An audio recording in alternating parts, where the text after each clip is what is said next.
Oh my god, no. No. Oh no. I'm trying this new thing. Oh no. This looks horrible. Okay, I need to move this. Oh no, that looks wrong. Oh no. Can I... Oh no. Oh... I'm trying this new thing so I can get the chat up on the screen properly. I'm trying, guys. I'm sorry.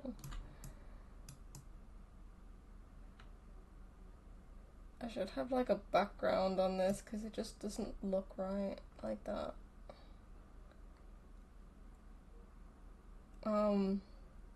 Shit, that means I'm gonna have to redo all of my other fucking chats as well. What the fuck?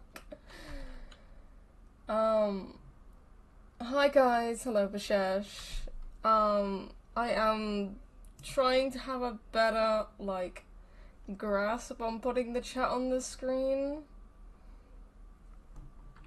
Because, it just looks weird on my stream, so I thought I can just try it out. We aren't taller shit anymore, at least? That's true. Now, before we start the stream, I do, however, need to move that there, move that there, and then move that there. There we go. I need to go onto my other screens. Oh no. Wait, actually, before I do that.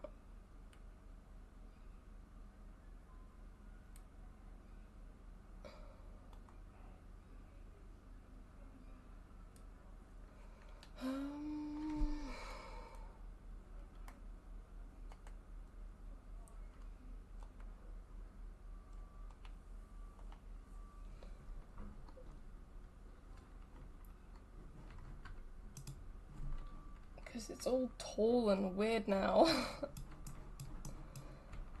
I figured that because I haven't done it, I thought I'd try and figure out how to put the chat up on the screen a lot more properly.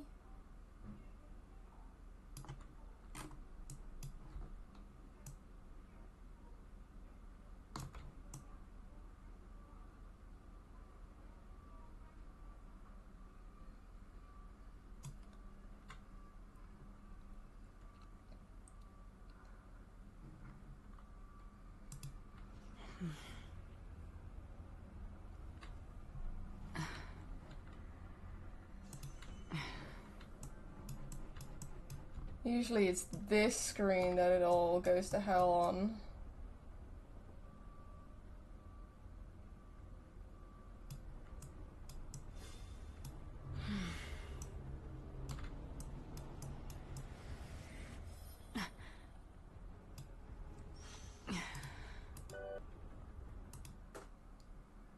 This screen just looks weird. I think I do need to change the color. Is it this? Is it this thing? Oh, that looks a lot better. Even though it looks weird, I might actually have to put a white color maybe.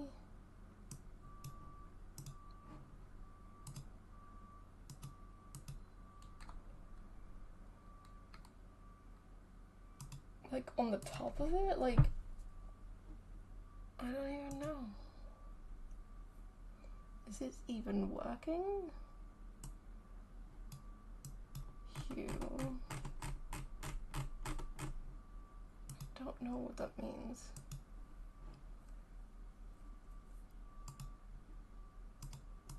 Oh, right. It's this one. No, it's not apparently. I don't know what I'm doing.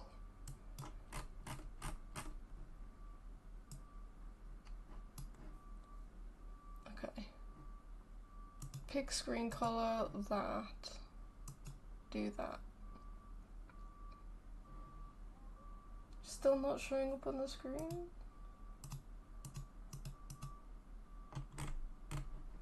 Just get rid of that then.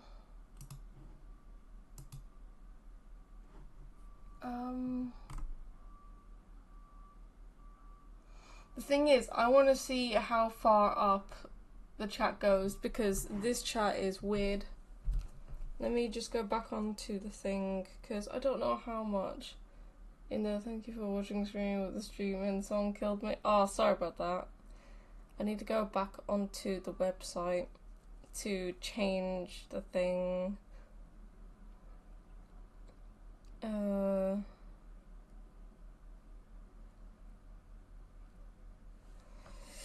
Because I don't know what is going on.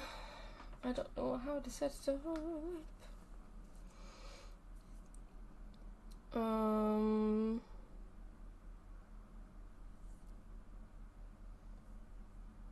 YouTube, that one. Yes, that one. Okay.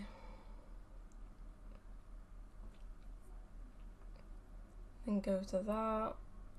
Go to that. Go to that. Okay, go to that.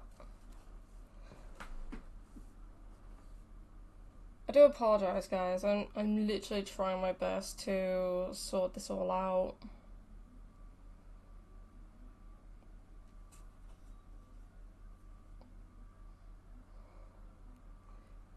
Because if I have the background on this, if I put it on fades after 30 seconds, show messages permanently? No, I want it to fade. How about that? Can it fade?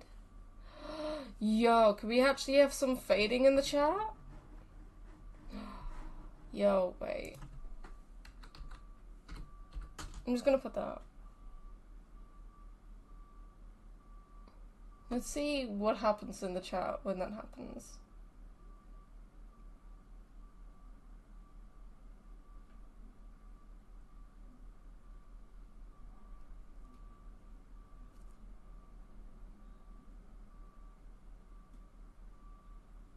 I know we were supposed to do like the novel reading and stuff, but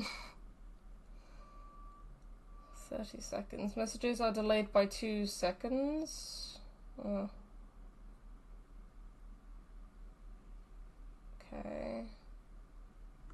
Maybe it should be like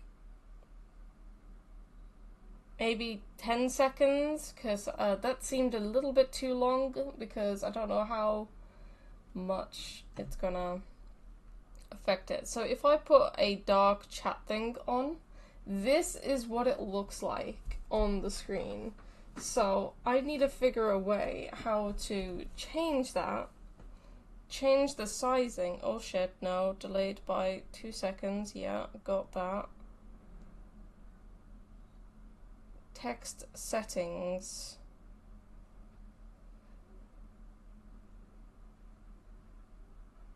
Okay, yeah, that's fine. This is the first time even trying to do chat properly, so I apologize. So, height, can it be less? Like, I don't know, 300? But at the same time, if I change on here, did you, of the X, I didn't.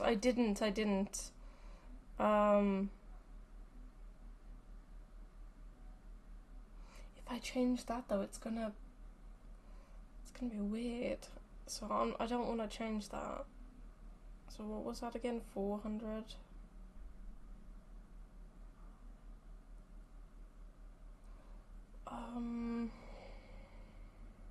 Rotation? The fuck?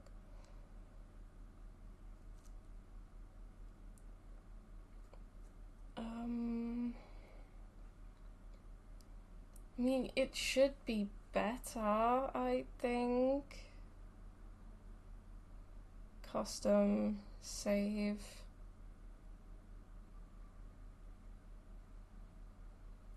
Oh no, that's for that. I need that. And then the settings. There we go.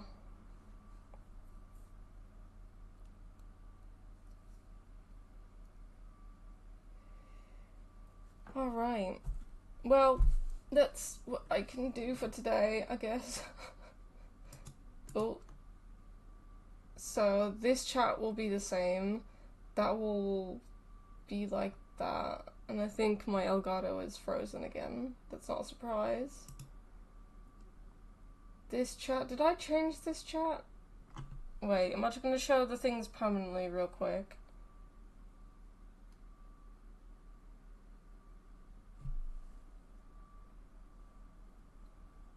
Dark chat. I don't know if it's actually going to work. Because then there's this chat, which is odd, so I don't know if this is actually working or not.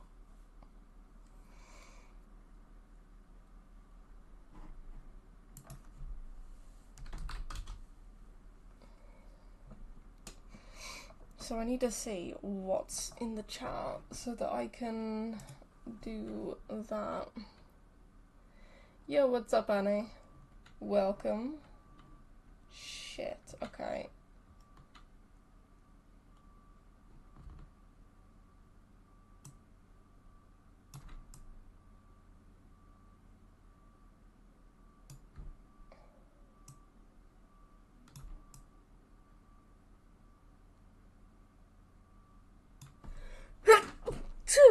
Bless me. Without, like, putting the size up on the screen, that's all I can do. And then if I put it back to the custom, that should do that. And then that should be that. And then the chat will go automatically after 10 seconds.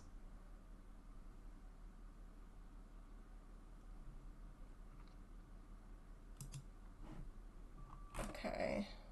Just gonna put the BGM on. I'm just gonna sort out my Elgato again real quick. Even though I'm not streaming it, it's just going to annoy me.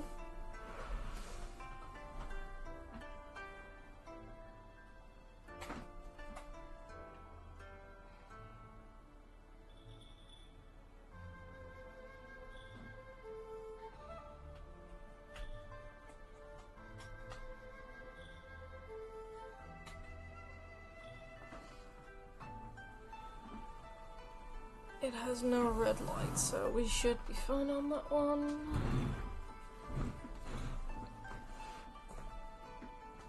That was a sweet sneeze, bruh.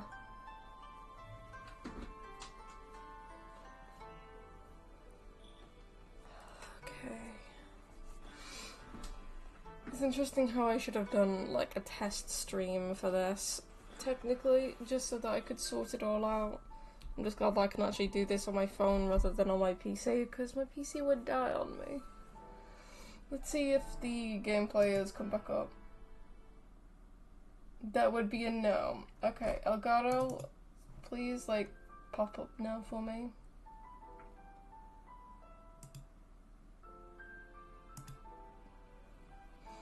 Let's see if it'll pop back up again.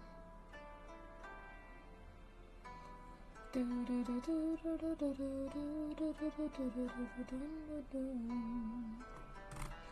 it on? Yeah, it is. Okay. Now we just need to wait for it to pop back up again.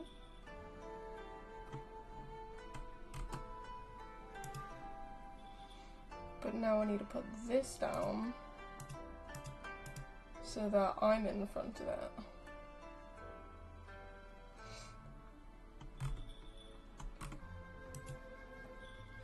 I guess our messages get so much delayed on her channel only.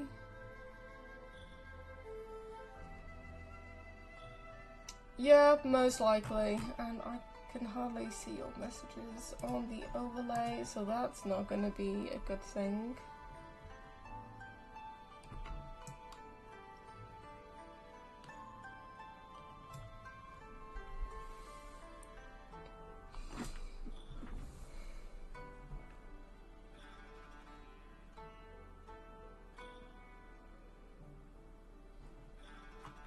What the hell is going on with my Elgato?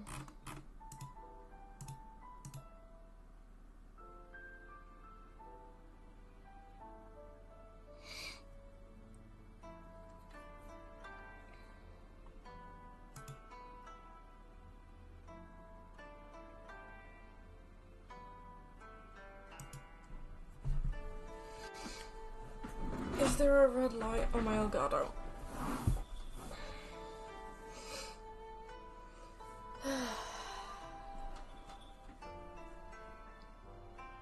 Oh, not yet, it hasn't.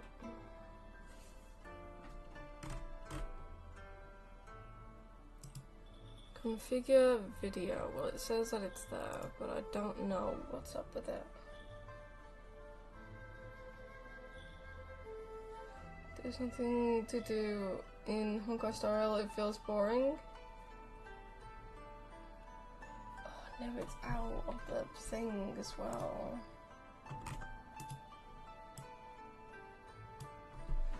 I need to change the size of this again. Oh my god. I can't even. This chat box thing.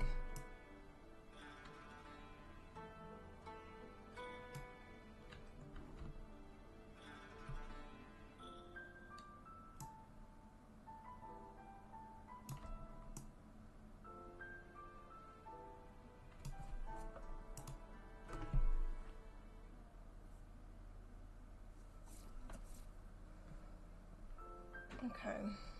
I don't know what's up with my I don't know what's up with my Elgato today. Deactivate.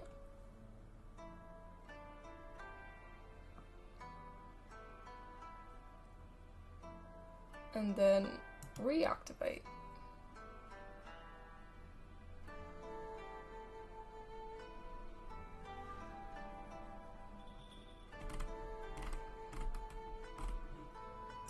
To be fair, I can't find Honkai Star Rail boring because I love it.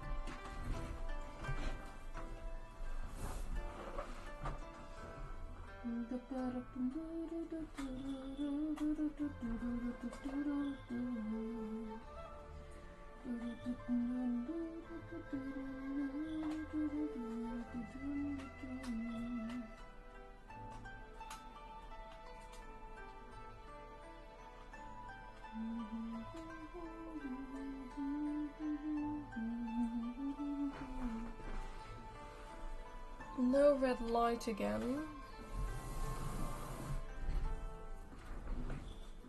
Need to stream video games today? It is, but it's so annoying to have to deal with. I also noticed on a black screen the text is not there, so I'm going to put like a shadow or something.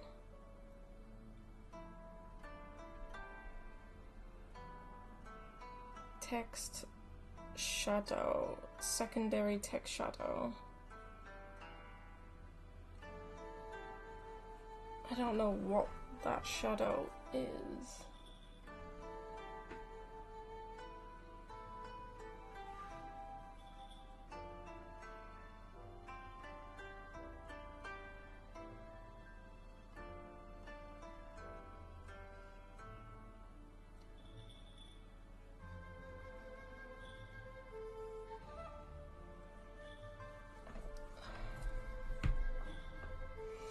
Elgato. Hurry the fuck up, please.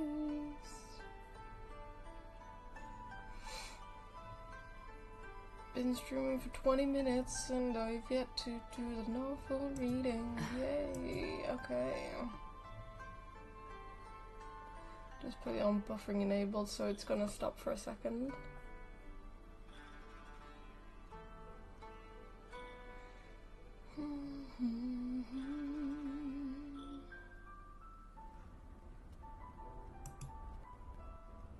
There we go. Alright, back to the novel reading because I don't know what's going on. I'm just gonna... Oh shit, what the fuck did I do? No, not that one. This one. There we go. Alright, we are on chapter 7. So let's see if we can try and finish it by the end of the stream. I don't even remember what fucking page we was on. Was it after the picture? Yes, it was. Okay, so we have these entire 2 pages and then the entirety... Oh god. I mean, we got quite a bit to get through, so I don't know if we'll get through it all today. But we'll see what happens.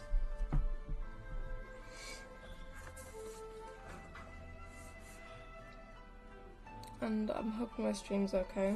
I need to turn that off real quick. Okay. All of the spiritual weapons he had refined while alive, it was the most terrifying and at the same time the most desired by all. The function of a tiger tally was to command. As the name implied, those who possessed the yin tiger tally possessed commanding power over corpses, ghosts, and belligerent spirits of all sorts, forcing their obedience. Back when Wei Wuxian had first created it, he hadn't thought too much about it. Using his primordial spirit alone to control the corpse puppets and belligerent spirits made it inevitable that there'd be times when he got tired. He recalled having seen a rare iron spirit in the stomach of a Yao beast once, and he had retrieved it, refined it, and forged a tiger tally. Wei Wuxian had only used that tiger tally once after it was forged. He had instantly realized it was bad news. The power of the Yin Tiger Tally was far stronger and more terrifying than he had expected. He had originally wanted to use it simply as a supplement, but unexpectedly its power showed the faint potential to overwhelm its creator.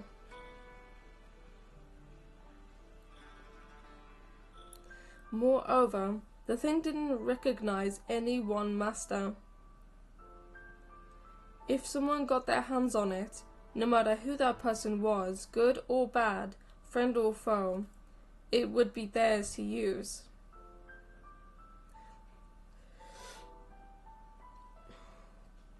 The disaster had already been born into the world. It wasn't that Wei Wuxian had never thought of destroying it, but forging the tiger tally had been no easy task, and destroying it would have been just as difficult, demanding all his energy and time. Besides, he had already vaguely sensed that he was in a bad situation. Sooner or later, everyone would be after his life. The Yin Tiger Tally served as an immense force of deterrence. People wouldn't dare target him incautiously while he had the spiritual weapon, so he kept it as temporary protection. All he did was split the Tiger Tally into two so its powers could only be activated when assembled, thus making it so it would never be used unless absolutely necessary. He had only ever used it twice, and each time blood had flowed like rivers. The first time had been during the Sunshot campaign. After using it the second time, he finally made up his mind and thoroughly destroyed half of the tally before he could destroy the other half. The burial mounds were besieged. Whatever came after that, well, it had no longer been within his means to care. Wei Wuxian was confident enough to provide commentary on his own creations, and on the topic he was quite sure that even if the clan that had snatched the remaining piece placed it on an altar to worship every day, with offerings of tall incense and frequent prostration, the only remaining half of the Yin Tiger Tally was no more than a mere scrap iron. However, Lan Wangji revealed something shocking. This Shu Yang appeared to have been able to reverse engineer the other half of the Yin Tiger Tally. Shu Yang had been very young but also unusually smart, as well as an incredibly perverse heretic. The Jin clan of Lanling discovered that he actually could roughly piece together the other half of the Yin Tiger tally based on the half left behind. Although the duration of use for the assembled, restored item was not long, nor was its power as strong as the original, it could already produce incredibly terrifying results. Wei Wuxian understood now. The Jin clan of Lanling still needed Shu Yang to continue the restoration of the Yin Tiger tally, so they had to shield him. Maybe the reason Shu Yang had annihilated the Chung clan hadn't entirely been to avenge wrongs committed against him while an impoverished urchin. Maybe he had used the lives of this family to test the power of the restored Yin Tiger tally. What a bitch.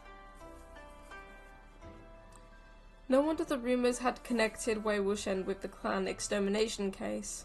He could practically imagine how those cultivators had gritted their teeth. That Wei Wuxian, if he hadn't been such a thing, there wouldn't be so many disasters in the human world. In any case, back to the events at Golden Carp Tower. The Jin clan of Lanling was determined to shield Shu Yang, yet Xiao Xingchen would not yield to persuasion or coercion. The two were stuck in a stalemate, and this finally alerted Fengzhen, that is, Ni Mingzhe, who had not attended this particular symposium. He was called upon to fly over from elsewhere and hurry to make an appearance. Although Ni Mingzhe was of a younger generation than Jin Gongshan, he possessed a stern character. He refused to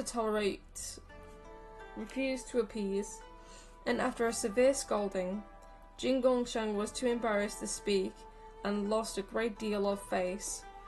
Ni Mingzhe, ever violent in temper, drew his saber on the spot and was ready to execute Shu Yang. Even when his sworn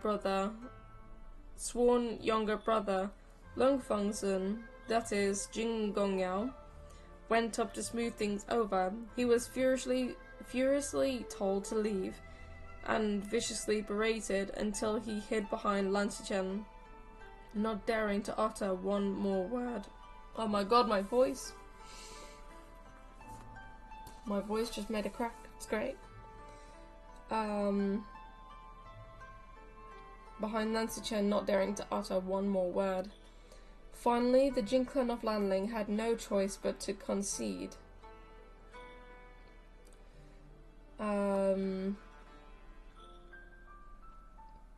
Ever since he'd been dragged to the Golden Carp Tower by Xiao Qingchen, Shu Yang had been without fear the entire time, knowing he had a strong backing.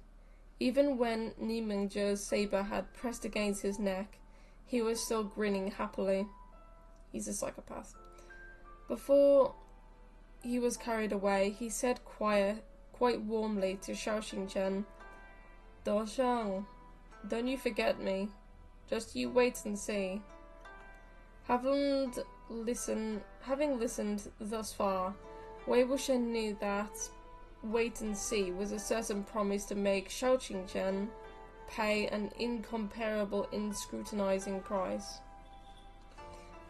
Exposition so deep it made your voice crack. Oh god. As deserving of their name, the Jin clan of Lanling was the most thick-skinned of the clans. Although they agreed to get rid of Shu Yang in front of all the clans at the Golden Carp Tower, the moment Ni Mingzhe was out of sight, they swiftly locked Shu Yang in the dungeons and changed the verdict to imprisonment, never to be released. Once Ni Mingzhe learned of this, he was outraged. He exerted pressure on them once more, but the Jin clan of Lanling dragged their feet and refused to give that person over, no matter what. The other clans all watched this spectacle from the sidelines with their arms crossed. Who would have thought that not long after, Nimingzhe would suffer qi devastation and die? He had cultivated faster than any of the previous Ni clan leaders before him, but also died sooner than any of them. With the most difficult man gone, the Jin clan of Lanling grew ever more unscrupulous as they brewed more crooked ideas. Jin Gongshan began thinking of ways to pull Shu Yang out of jail to continue the restoration of the Yin Tiger Tally and the research into its secrets. However, this was still ultimately a dishonorable affair. It wouldn't do to pull a criminal who murdered an entire clan out of jail without a proper cause. Thus, they turned their eyes to Changping. They coerced and tempted him, harassing him non-stop until finally, the Jin clan of Lanling successfully persuaded Changping to change his story. He withdrew all the grievances he had stated before and announced publicly that the clan extermination case had nothing to do with Shu Yang. Having heard the news, Xiao Xingchen went knocking to demand answers. Changping, full of resignation, said to him, "Other than ceding, what else could I have done? If I can't endure this, the rest of my family will have no way of living. Many thanks, Dozhang, but please, don't help me anymore. If you help me again now, you would be harming me. I don't want the Chang clan of Yu Yang to end just yet." And thus the tiger released back to the mountain. Wei Wuxian fell into a deep silence. If you were Changping, it wouldn't matter whether the Zhang clan of Lanling was a prominent clan who abused their power and could deceive the world as they willed. It wouldn't matter who promised him a future of glory and luxury. He would never give in.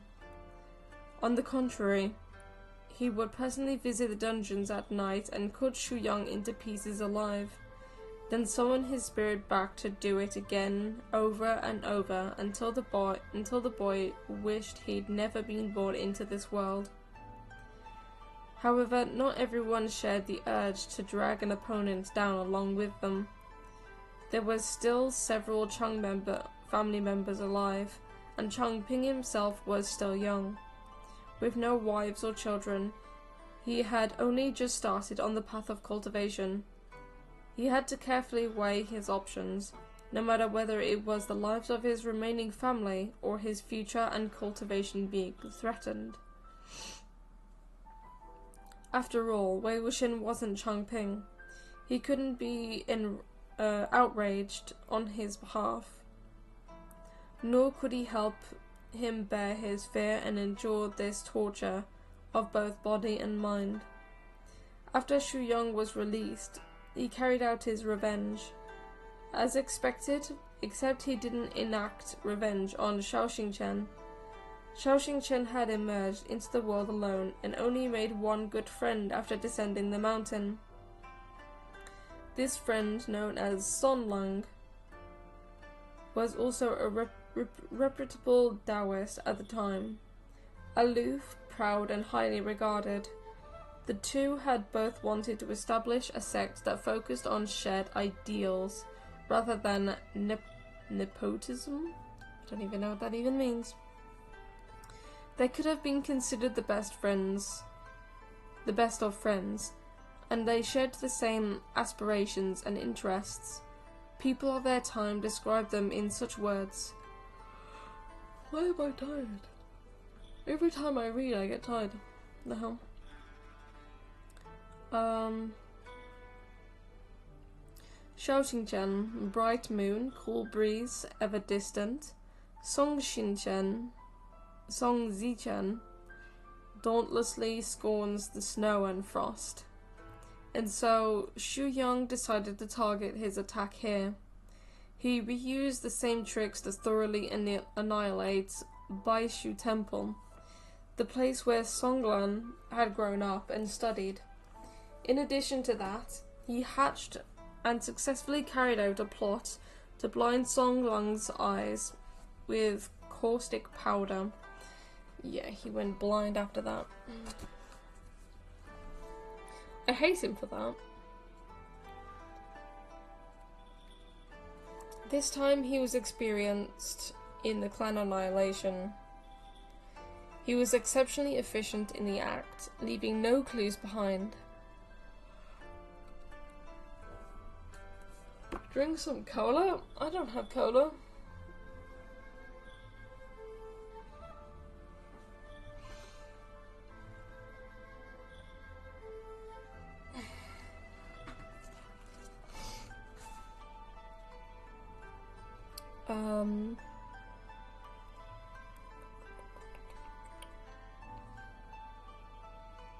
Okay. He was exceptionally efficient in the act, leaving no clues behind.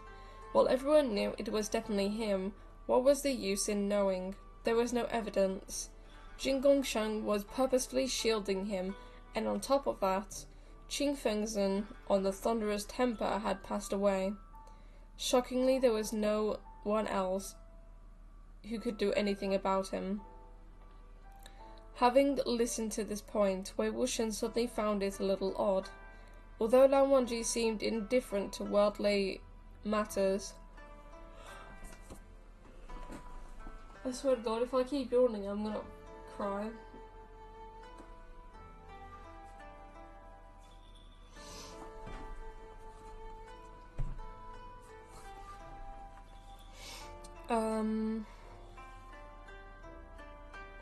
Although Lan Wangji seemed indifferent to worldly matters and too uncaring to meddle, based on Wei Wuxian's past understanding of him, he abhorred evil no less keenly than Ni Huasong's older brother. The Jin clan of Lanling's actions had been less than savoury back then, and Lan Wangji never hesitated to speak out. Even now, he rarely attended their clan's symposiums, and was completely unsupportive. 2 consecutive odious incidents of murder would have been the talk of the town back then. Lan Wangji would not have sat back quietly, so how come he hadn't brought Shu Yang under control? Just as he was about to ask, he remembered the discipline whip scars on Lan Wangji's back. Yeah, after that, I'm not surprised Lan Wangji doesn't really want to get involved with stuff, except when it comes to Wei Wuxian. Didn't sleep much? Oh, I did. It's just, for some reason, I just keep yawning. Like that. God damn. I don't know what it is.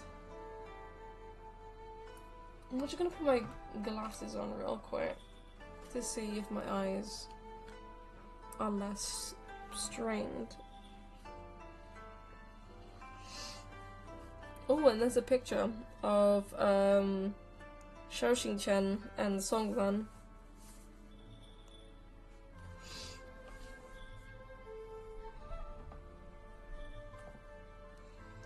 Okay. You on count 5? Oh no, stop it. Ah. God damn. I'm gonna have a counter like we did with the drunk stream with the shots. Oh no. One lash from the discipline whip was deadly enough. Oh shit, I almost lost the page. There must have been a period of many years when Lan Wangji was forbidden to step outside the clan's walls. I'm forcing myself not to sleep, and oh, for fuck's sake. Fall asleep? Forcing myself not to close my eyes, should I say. No, forcing myself to stop yawning, sorry. Oh my god, I can't even speak or think anymore. What the fuck is this?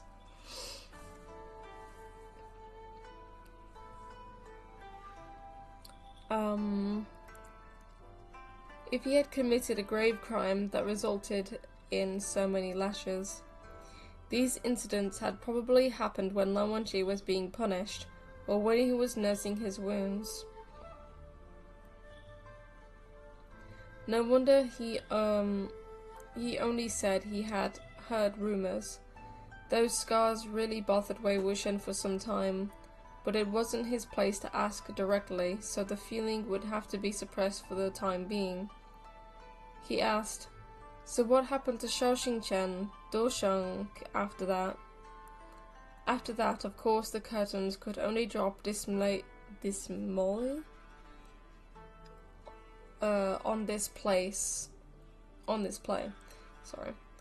In the past, Shaoxingchen had bid farewell to his master and left the mountain, vowing to never return.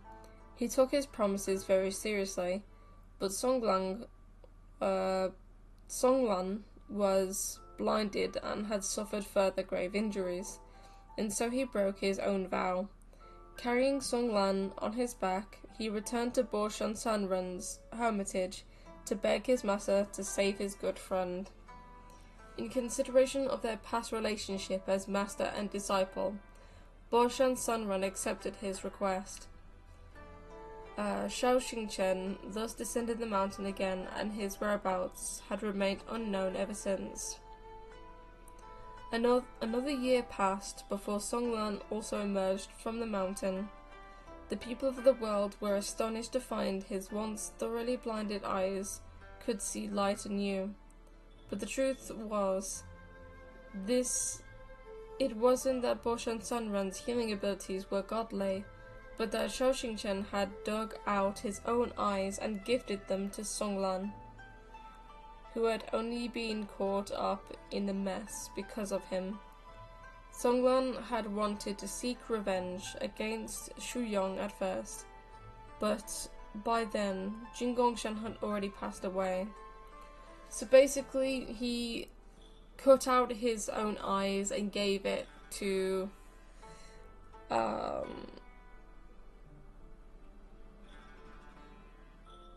Songlan,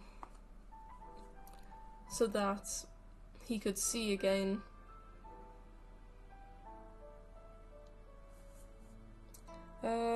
Jin Gong had inherited control of the Jin clan of Lanling and risen to the position of Cultivation chief. To prove that this would be the dawning of a new regime, the moment he'd ascended the stage, he got rid of Shu Yong and never spoke of the Yin Tiger Tally's restoration again.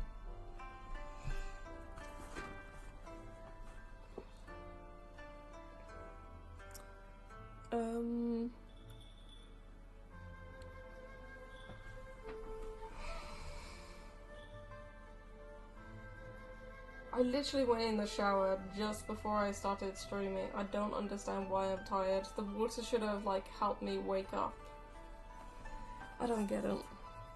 To be fair, I am quite hungry. So I might have some noodles after stream.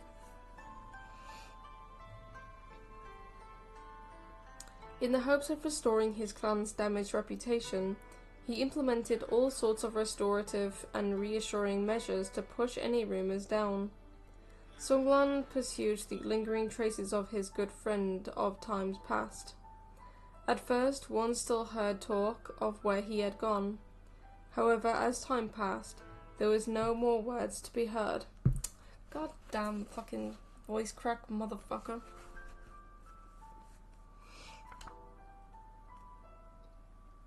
Since the Chan clan of Yu Yong was also a small unknown family, many things about this whole affair gradually returned to dust. After listening to this story, this long story, Wei Wuxian let out a quiet sigh, a sense of regret and sympathy sprouting in him. To end like this over something that originally had nothing to do with him. That truly is. Had Shaoxingchen been born a few years earlier, or if he had died a few years later, then things wouldn't have been turned out this way. If I were alive, I wouldn't have ignored something like this. I would have made friends with him, with such a character. He then immediately felt both amused and annoyed at the same time. He mocked his own words, thinking, I would have taken care of it, huh? How? If I was still alive, then the Chung Clan extermination case probably wouldn't have even gotten an investigation. They'd just blame it all on me and be done with it. If Xiaoxing Chen Doshang saw me on the road and I tried to get chummy with him, he'd most likely have given me a round of whacking with his whisk. They had already walked past the Chung residence and came to a cemetery nearby. Wei Wuxian saw the word Chung in the dark red on the ceremonial gateway. How did Jiang Ping die afterward? Who was the one who killed his surviving family with Ling Qi? Yeah, get some food. You did have breakfast, right? No? I don't have breakfast until after stream.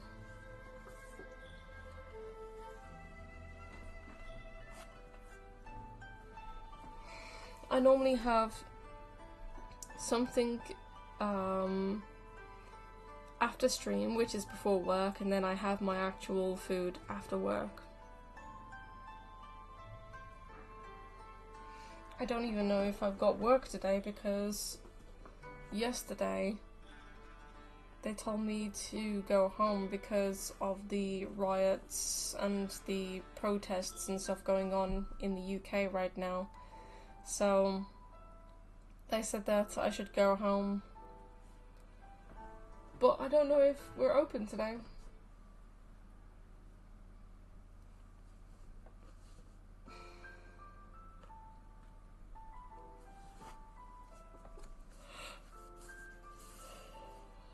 Goddamn.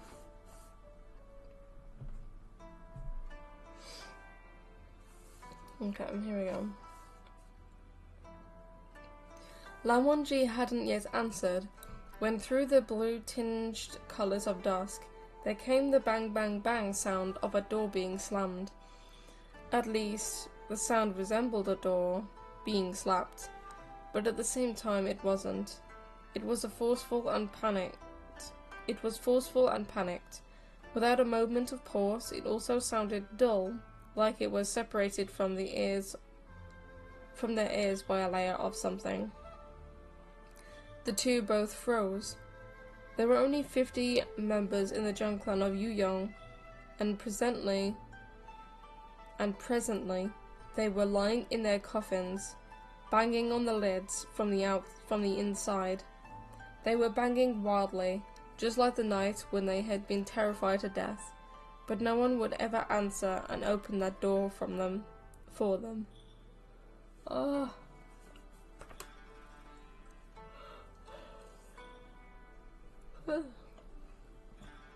No food in belly, cracks in throat. Oh god. An excuse to not come to store for the rest of the week. Yeah, well, if it gets me money, then that's all that matters at the end of the day. If we can't go in and they pay us even still, then that's fine. If I have to come in and do work, then that's fine also.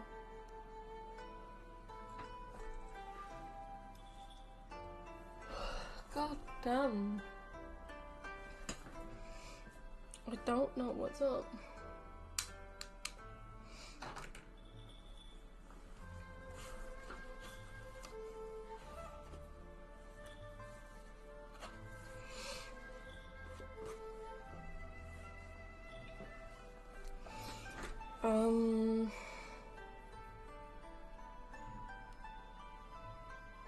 This was what the tavern waiter had spoken of, the sound of coffins banging, coming from the Chung family graves.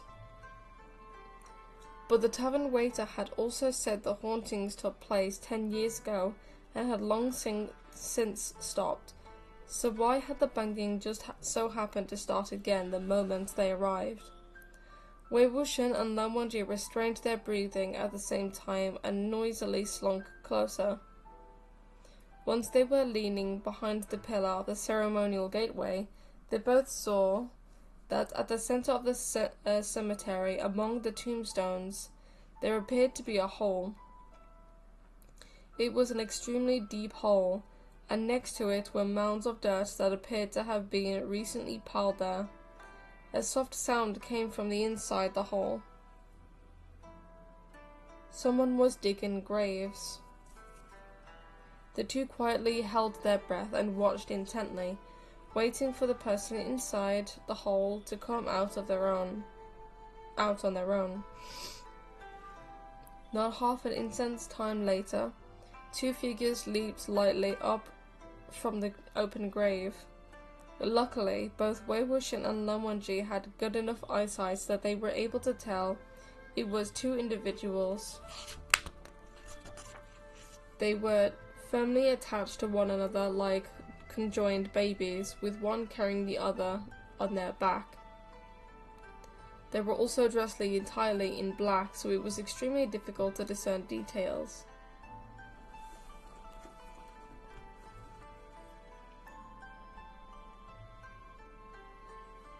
We are not gonna finish this book today. We still have that much. Oh my god.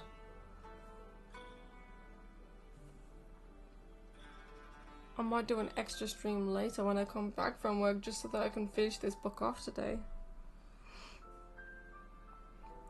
The one who'd leapt up stood there with their back to them, long-armed and long-legged.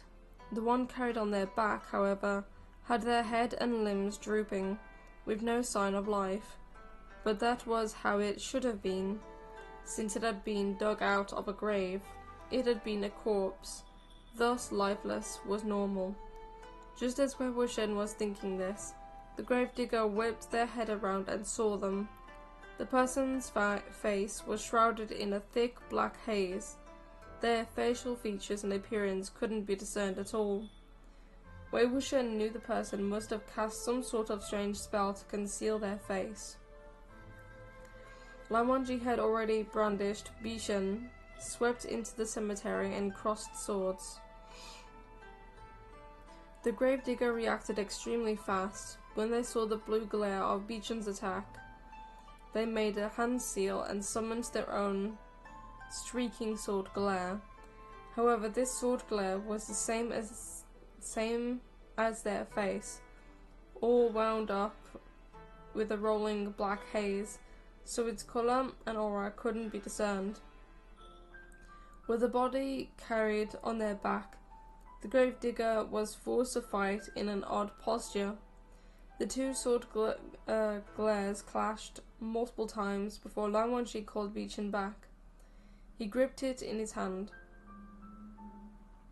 a layer of frost rapidly overtaking his expression. Wei Wuxian knew why his expression had turned so piercingly cold. It was because even an outsider like him could easily tell from the exchange of attacks just now that this gravedigger was extraordinarily familiar with Lan Wangji's sword technique. Dun dun dun. So, we're gonna find out, well, later on, who this person is and why his technique is similar to Lan Wangji's. Plus, the guy's an idiot. Lan Wangji did not speak a word as the power of Bishan's thrust grew even stronger. The will of his sword akin to the force of mountains toppling and seas overturning. The gravedigger was forced back, again and again. Don't push yourself, the late stream will have you yawning every other minute. Oh my god. I'm yawning every minute now.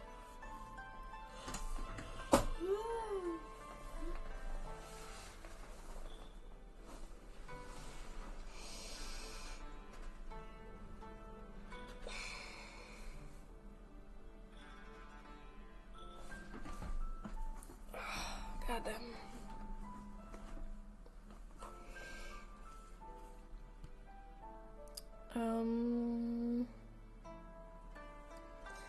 Seeming to know they were no match against Lan Wangji, while carrying a body on their back, and that they would be captured if this fight continued, they suddenly pulled a dark blue talisman from around their waist, a transportation talisman. Such talismans could send a person 500 kilometers away in an instant, but they also exhausted an immense amount of spiritual power, and the caster would need ample rest to regain their strength. Those without such power couldn't use them, which was why they were not in the wide use why they were not in wide use despite being high-grade items. Wei Wuxian saw the person was going to escape. He hurriedly struck out twice with his palm, then bent one knee, smashing a fist on the ground. The power of this punch penetrated through layer after layer of earth, reaching the deepest part of the soil and piercing through the thick coffin lids. It stimulated the deceased trapped within to a near-crazed state. There was the sound of cracking. Then 4 body arms sprouted from the ground, forcefully seizing the left and right legs of the gravedigger. The gravedigger was unperturbed. I can't even speak. Unperturbed. They poured spiritual power into their legs, shocking off the 4 corpse arms and sending them flying. Wei Wuxian pulling out his bamboo flute, and a sharp piercing melody ripped open the falling night. 2 skulls broke through the ground, their bodies shortly following. They crawled up the length of the gravedigger's leg, entangling their body like snakes, their mouths wide open and ready to bite down on their neck and arms. The gravedigger snorted disdainfully, as if saying, "Nothing but petty tricks." Spiritual power coursed through their body again, but this time, after sending out the shockwave of spiritual power, they jerked to the realization that they'd been had.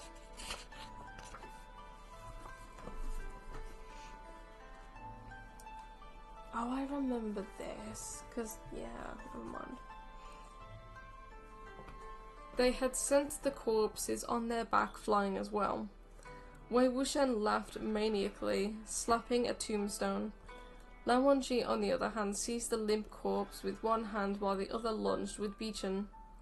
When the gravediggers saw the thing they'd just dug out had been snatched by another, they didn't dare stick around. They couldn't beat Lan Wangji in a one-on-one fight, never mind with an additional troublemaker on the side causing mischief. They whipped the transportation talisman to the ground at their feet.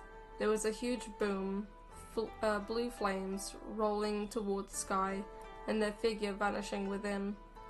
Wei Wuxian had already knew that the gravedigger had a transportation talisman, and that they'd find an opportunity to escape, even if they caught them. The corpse they'd unearthed was already a clue, so he didn't consider this a total loss. He walked over to Lan Wangji. "Let's see who they dug out."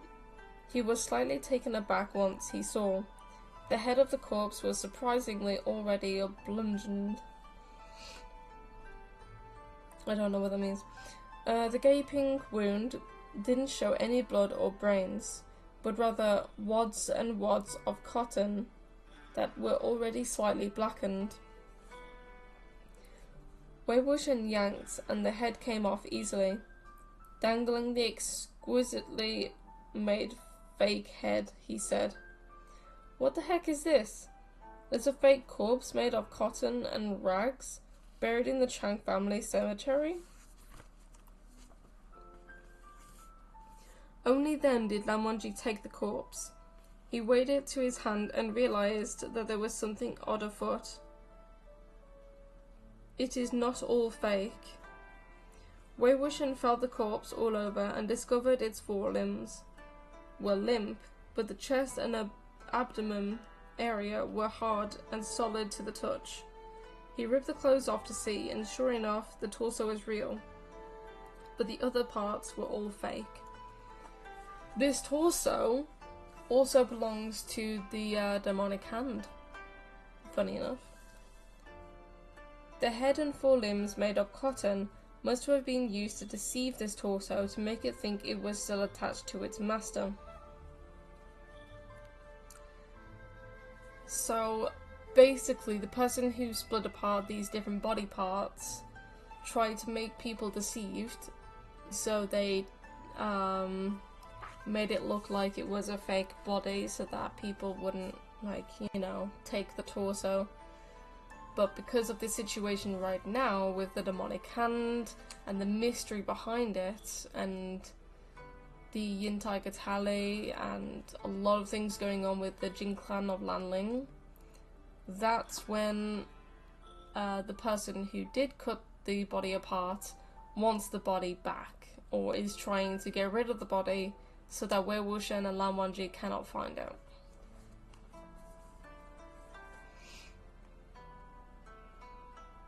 Judging by the skin color and where the left shoulder had fractured, this was the torso of their good body, which they had been seeking. The gravedigger just now had actually come to dig it out.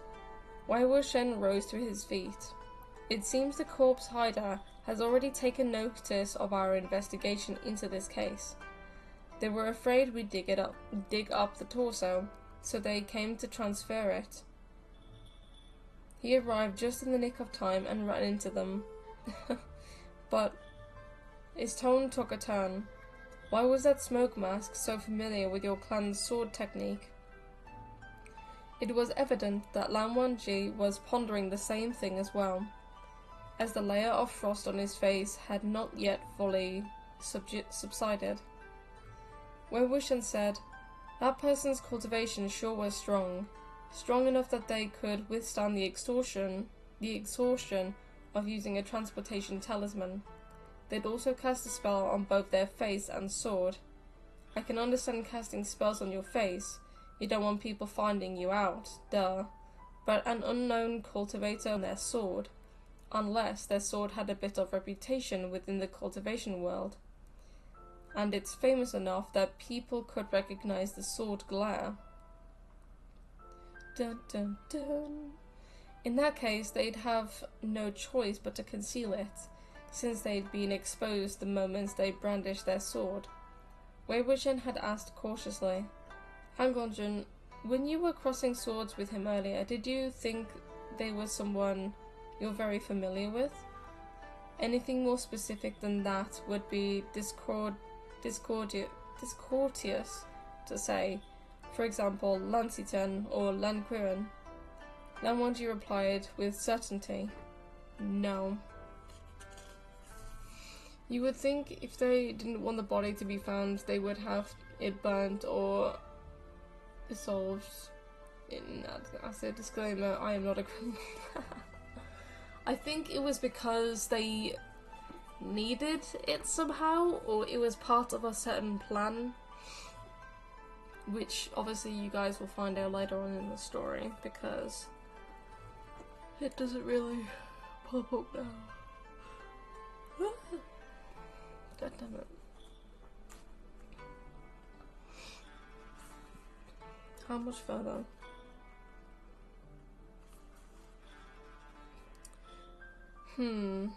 With 50 minutes left, can we get this finished?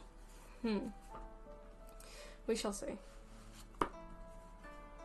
We're on page 320, and we have 30 pages until we finish, because it's 350 pages.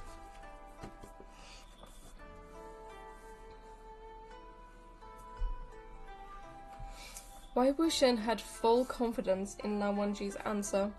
He did not think Lan Wangji was someone who'd conceal the truth or someone who couldn't face the truth. Since he said no, then it must be so. He did not like to lie either. The way Wei Wuxian saw it, Lan Wangji would sooner cast the silencing spell on himself than lie. so Wei Wuxian immediately crossed off those two as suspects. Then, that makes things even more complicated. Lan Wangji packed the torso into a different double-layered evil-sealed Chunkun pouch and put it away properly. The two made a few rounds around the area, then leisurely round back to the tavern district. The waiter had indeed kept his word. Most of the other taverns on this street were closed, but their sign was still up. The lights were still on. The waiter was outside, hogging a giant bowl, digging into his food, and when he saw them, he exclaimed in delight, "You're back! What do you think? We always keep our word, eh? Did Sir see anything?" Wei Wuxian answered a few of his queries with a smile as he and Lan Wangji went to sit back at the same spot they had taken during the day. The table and the floor around his feet were piled with liquor jugs as he said, "Oh yeah, where were we?" That grave-digging guy who jumped out all of a sudden interrupted us. I still don't know how Changping died. Thus Lan Wangji continued to succinctly, I don't even know what that is, succinctly and flatly tell the rest of the tale without embellishment. Yu Yang, Xiao Xingchen, and Song Lan had gone one by one, whether missing or dead. One day, many years after this case was uncovered, Changping and his remaining family members were found dead from Ling Qi overnight. What was more, Changping's eyes were also dug out. This time, no one could figure out who the murderer was. After all, everyone involved with the original case had already disappeared. However, there was one thing that was certain after examining the wounds. The sword that had inflicted Ling Qi had been the one wielded by Xiao Xingchen Shuanghua. Wei Wuxian paused in raising the bowl of liquor to his lips, dumbfounded at this turn of events. Ling Qi with Xiao Xingchen's sword? Then, was the culprit truly him? Inconclusive, as Xiao Xingchen remains missing. Lan Wangji replied, "If the living person himself can't be found, has soul summoning been attempted?" Wei Wuxian asked. "Yes," Lan Wangji replied. "It was unfruitful." Unfruitful, then either he hadn't died, or he died and his soul had dispersed. As an expert in this field, Wei Wuxian expressed his opinions on this matter. "Let me tell you, soul summoning isn't that absolute. The time and place must be exactly right, and mistakes can happen. I bet there's a lot of people who thought that was Xiao Xingchen's revenge, right? What about you, Han Guangxun? What do you think?" Lan Wangji shook his head slowly and said, "I will not comment without knowing the full story." Wei Wuxian greatly admired his attitude and principles in handling matters. He smiled happily, taking a sip of liquor. He then heard Lan Wangji ask, "What are your views?" Wei Wuxian replied, "Ling Qi is a form of torture. Punishment is precisely its nature. And with his eyes dug out on top of that, it's very hard to not associate it with Xiao Xingchen's deal with his own eyes." Oh, hello there, Sophia. Welcome to the stream. Reading a novel to us. How old are they? I'm over 100 years old. If people are new to the stream, or new to the channel itself, I'm Wei Ming. I am a vampire queen. And, yeah, today we're going to be reading the last chapter of novel 1 of Grandmaster of Demonic Cultivation. Million years old, you bitch, Vishesh. I'm not that fucking old. The fuck? fucking million years old. What the fuck? Oh, good heavens. Okay, how long have we got? I keep on saying that. We've only gone fucking 2 pages. I don't know why I keep doing that. Oh, thank you, Sophia. So it can't be helped if people assume the incident is Xiaoxing Chen's revenge. But he contemplated for a second to find the right words. I don't believe that, from the very beginning, Xiaoxing Chen stepped forward to interfere in this matter for the sake of gaining Changping's gratitude. He hadn't decided what would follow that. Before that waiter very attentively brought over 2 small plates of peanuts. Wei Wuxian was interrupted, but just as well, since he didn't need to continue anymore. He looked up at Lan Wangji and smiled. Han Gongjin, why are you looking at me like that? Nothing. I don't know the whole story either, so I also won't comment. You're very right. No one should presumptuously judge anything before understanding the inside story and the sequence of events. A smouldering voice? What the fuck are you chatting about, Vishesh? I do not have a smouldering voice. I swear smouldering was like a facial expression that The Rock uses. Everyone seems to say that, Sophia. Everyone seems to. And Vishesh is apparently addicted to my voice because he wants me to talk all the damn time. I literally just found this and was so shocked. This is a fake book. Oh my god! Hell yeah! The Grandmaster of DOVA Cultivation. Oh, I love Modazushi. I'm obsessed with it. So good. I could literally go on and on and on about Modazushi or Heaven Official's Blessing all day, every day. So, I appreciate you stopping by, Maya. I appreciate you both. Where was I? Can you blame? Shut up. Where was I? Here we go. I only wanted 5 jugs, but you brought me another extra 5. I probably won't be able to finish all this by myself. How about it? Drink with me? We're not in a crowd recess, so it's not against the rules, right? He was prepared to be rejected at first, yet, unexpectedly, Lan Wangji said, "Let's."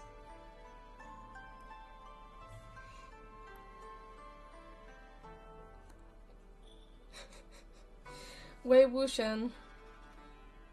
Tusked? I don't know. Hang on, Jun, you've really changed.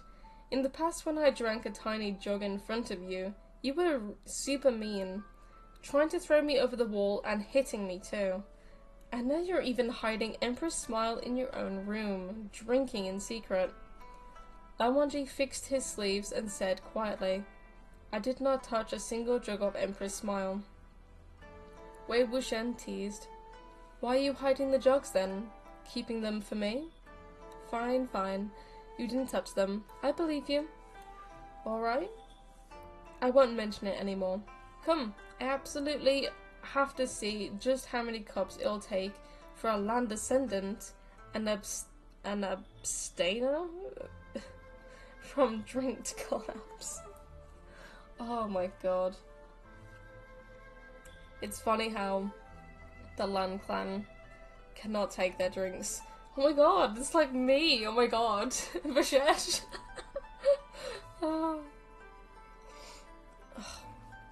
I think the rest of my family is like Wei Wuxian. They can just drink and drink and drink. And give me like a few bottles of like soju or something. And I'll be passed the fuck out. Do you have a pet? I do. I have a dog named Holly. She is a staffy. He poured a bowl for Lan Wangji, who took it and downed it without hesitation. Ooh. Wei Wuxian got inexplicably excited. So would I. staring at his face to see when the man would start flushing. Yet, unexpectedly, he stared for a long time, and neither the colours nor the expression on Lan Wangji's face changed in the slightest. Those light-coloured pupils gazed at him very calmly. There was no change at all. Wei Wuxian felt mightily disappointed, but just when he was about to egg the man on to drink another bowl, Lan Wangji's brows suddenly knitted. He lightly rubbed between his brows.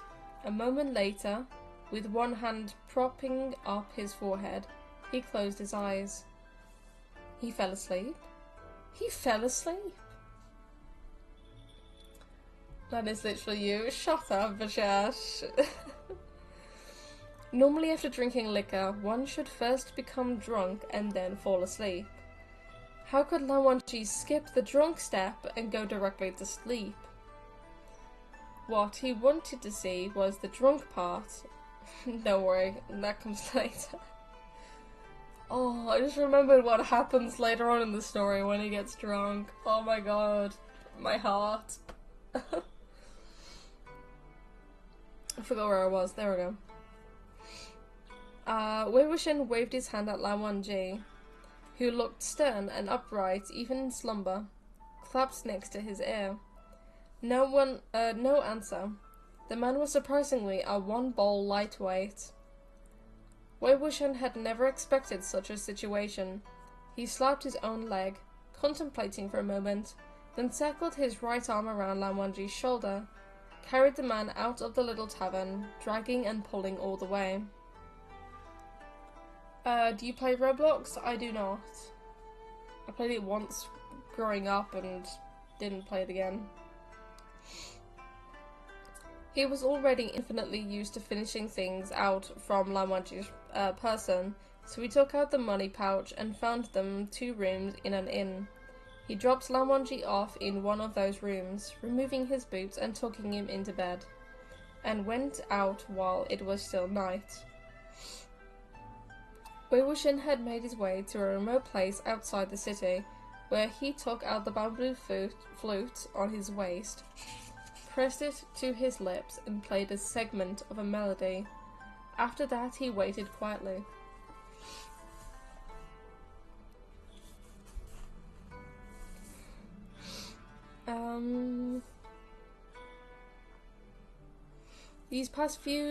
These past several days, Wei Wuxian and Lan Wangji had been together, day in and day out, with no time alone. So he had been unable to summon Wen Ning. Aside from the fact that he'd been trying to hide his identity before, there was another reason.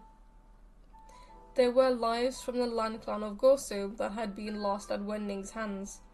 Even if Lan Wangji treated him very well, Wei Wuxian couldn't just summon Wen Ning in front of him. Or rather, it was precisely because Lan Wangji was so good to him that Wei Wuxian felt too embarrassed to summon Wen Ning. No matter how thick-skinned he might be, he wasn't something to be shameless about. This wasn't something to be shameless about. Do you like boba? Hell yes. I love it. This reveal was so funny, and yep, oh my god, yes. But at least Lan didn't have his pajamas pulled up. Well, I swear at one point Lan Wangji tried to take off his clothes. Well, actually, they both tried to take each other's clothes off. Oh, I can't even with this. Oh, I love Wang Xian. I'm too obsessed. My friend would say that I'm too obsessed, but it is what it is. I forgot where I was already.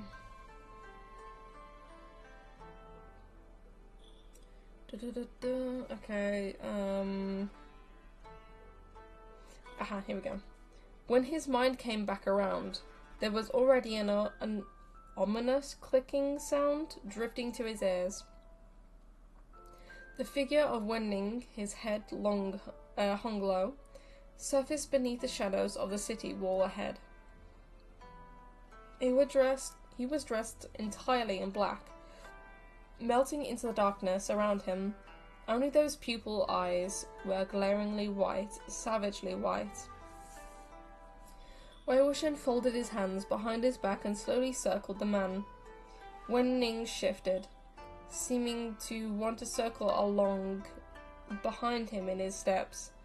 Wei Wuxian stated aloud, "Stand properly," and he behaved and stopped moving. That delicate, handsome face looked even more dejected. "Hand," Wei Wuxian said. Wen Ning extended his right hand, and Wei Wuxian caught his wrist, rising it up closely, inspect the iron cuffs and chains. Those were not normal chains. When Wen Ning went berserk, he was extremely violent. He could wring steel into mud. There was no way he could have intentionally allowed these chains to drag along behind him. Hell yes, boba. I love boba. Boba, bubble tea. Fruit bubble tea is really nice.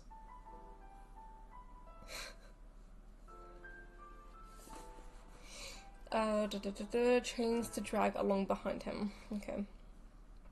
These were probably a set of restraints specifically fabricated to shackle Wen Ning. Bones crushed to ashes.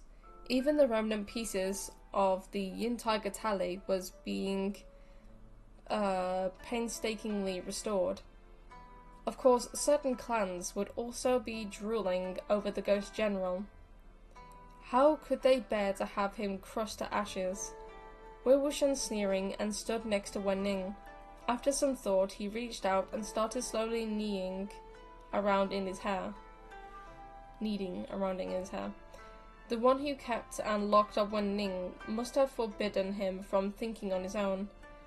For him to obey the command of another, Wen Ning's consciousness needed to be destroyed, which meant there had to be something planted inside his brain. Sure enough, after kneading a few times, Wei Wuxian pressed on a hard little spot in a certain acupoint on the right side of his head.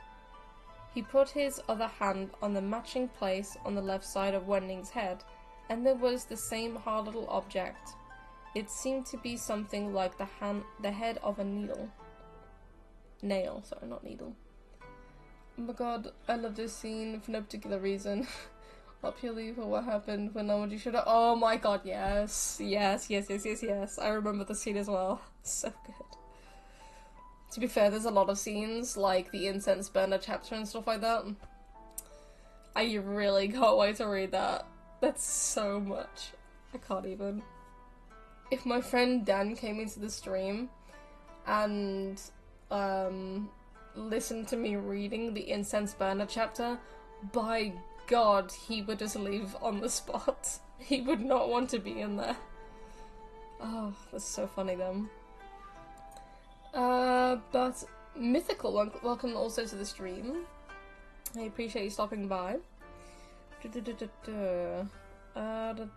it? There we go. Wei Wuxian pinched the ends of both nails at the same time. Moving slowly, he pulled two long, black nails from Wen Ning's skull.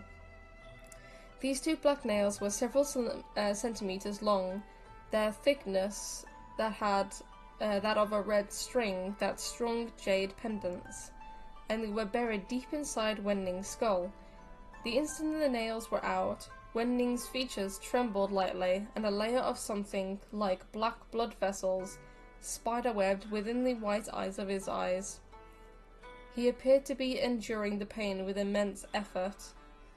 He was clearly a dead man, yet he could still feel such a thing as pain.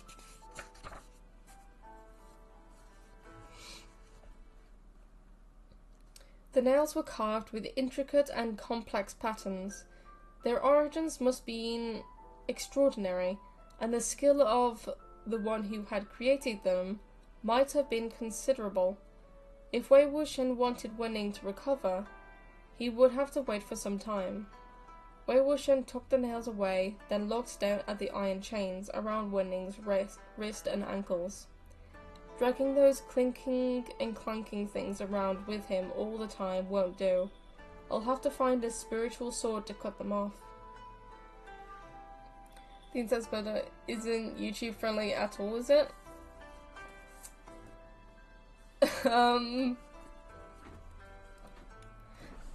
Well, you already know part of it, Vishesh, and that includes Beechin and a certain hole.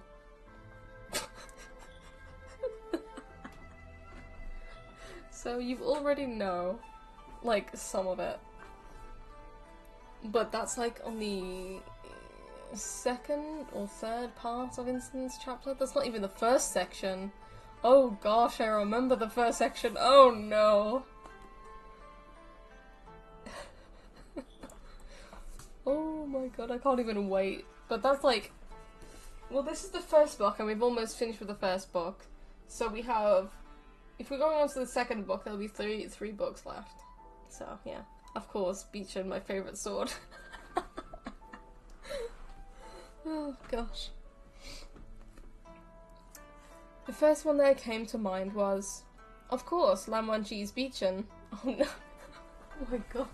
The Beechin as soon as we were talking about the sword. Are you kidding?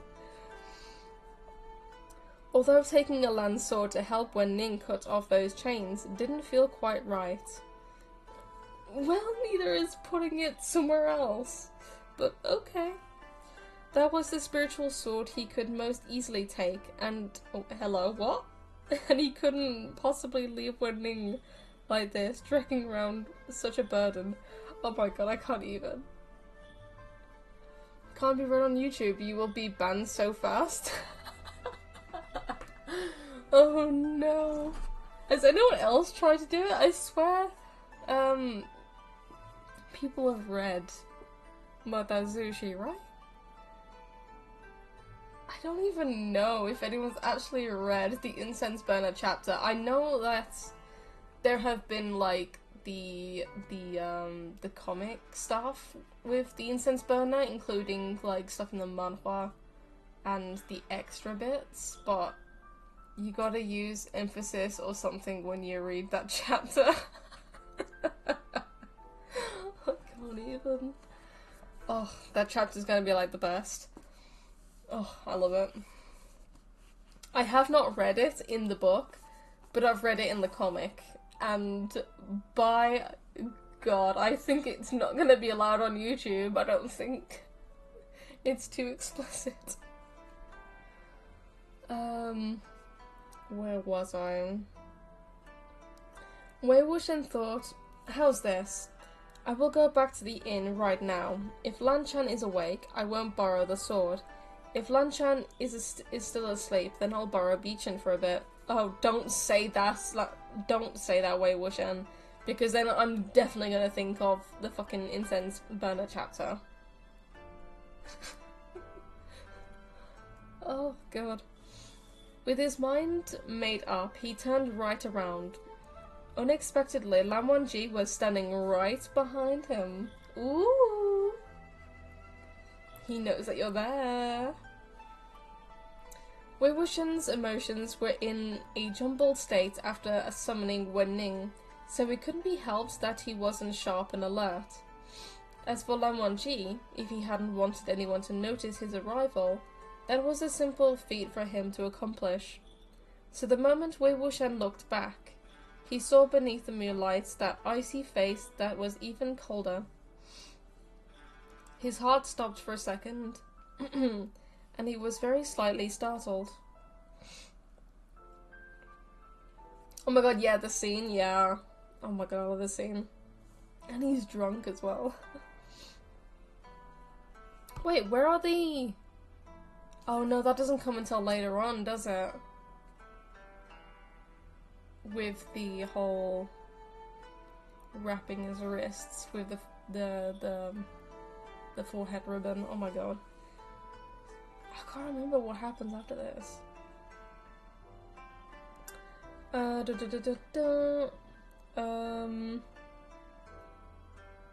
He didn't know how long Lan Wangji had been there, or whether he had heard all that he'd done and said.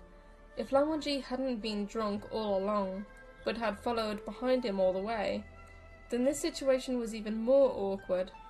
Not mentioning a word regarding Wen Ning in front of him, but coming after someone Wen Ning, surreptitiously? I don't know what that even means. And sneakily, the moment the man was asleep, it really was awkward.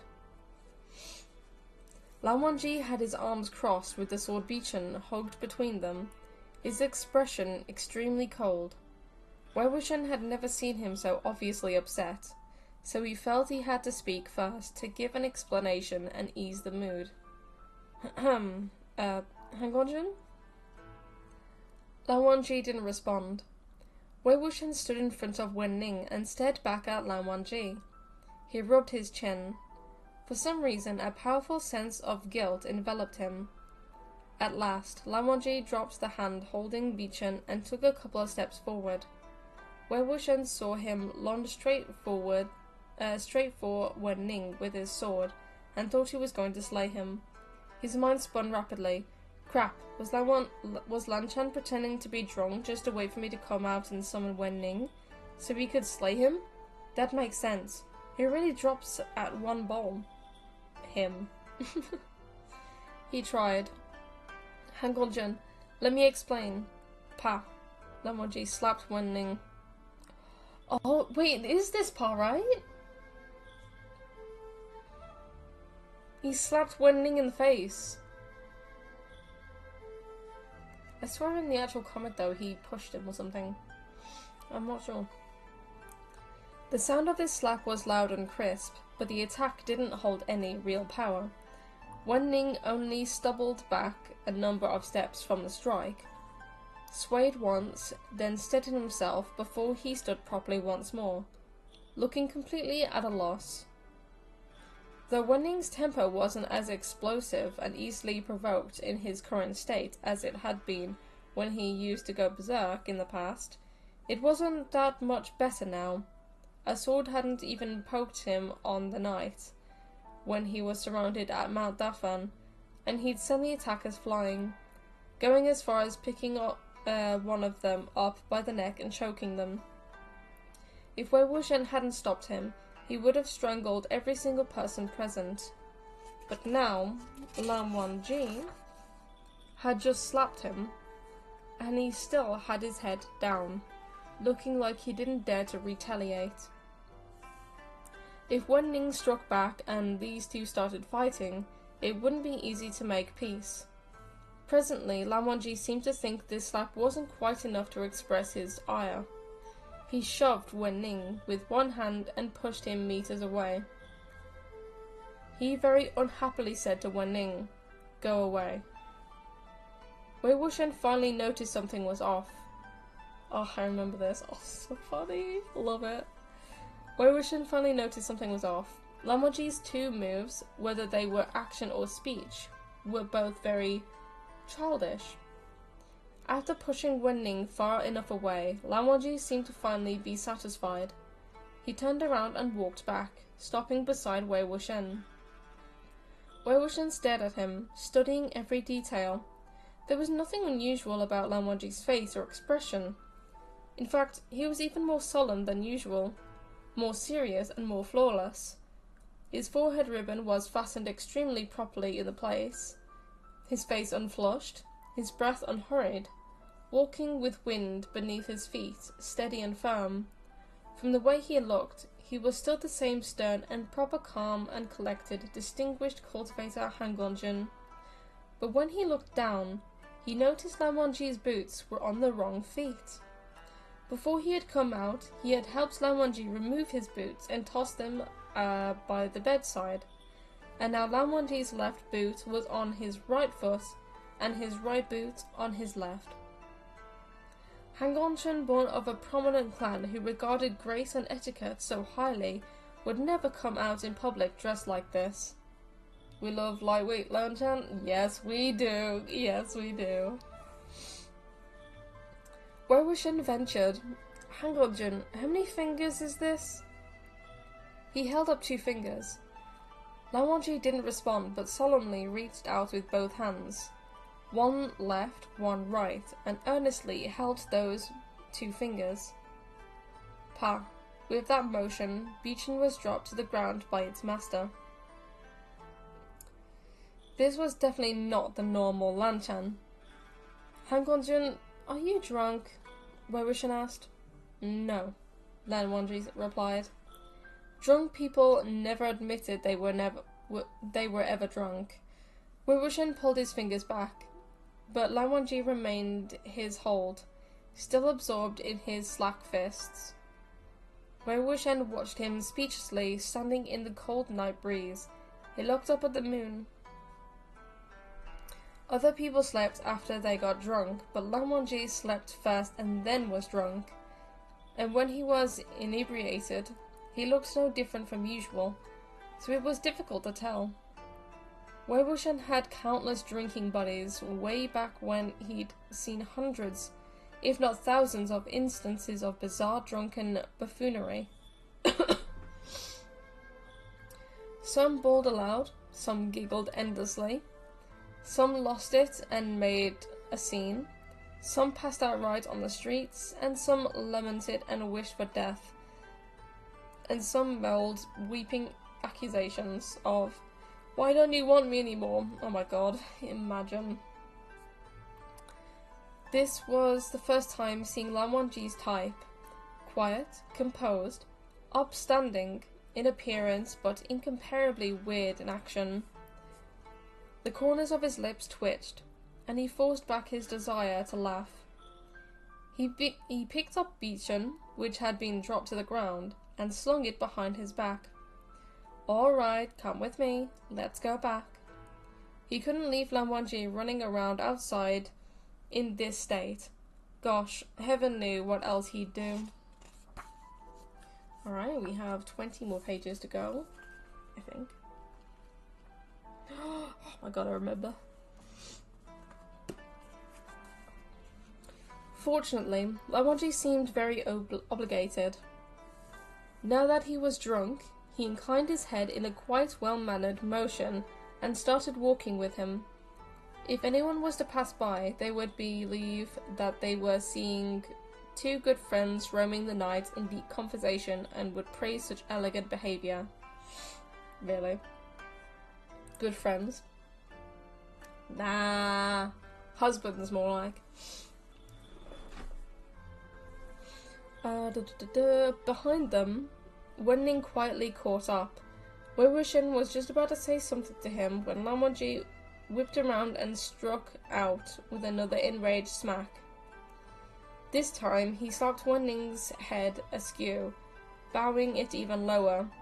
Even though the muscles of his face were stiff from rigor mortis, and he had no facial expression whatsoever, his white eyes displayed no emotion to speak of. It was possible to tell that he looked very aggrieved. Wei Wuxian didn't know whether to cry or laugh as he pulled Lan Wangji's arms back. Good friends, yeah, right.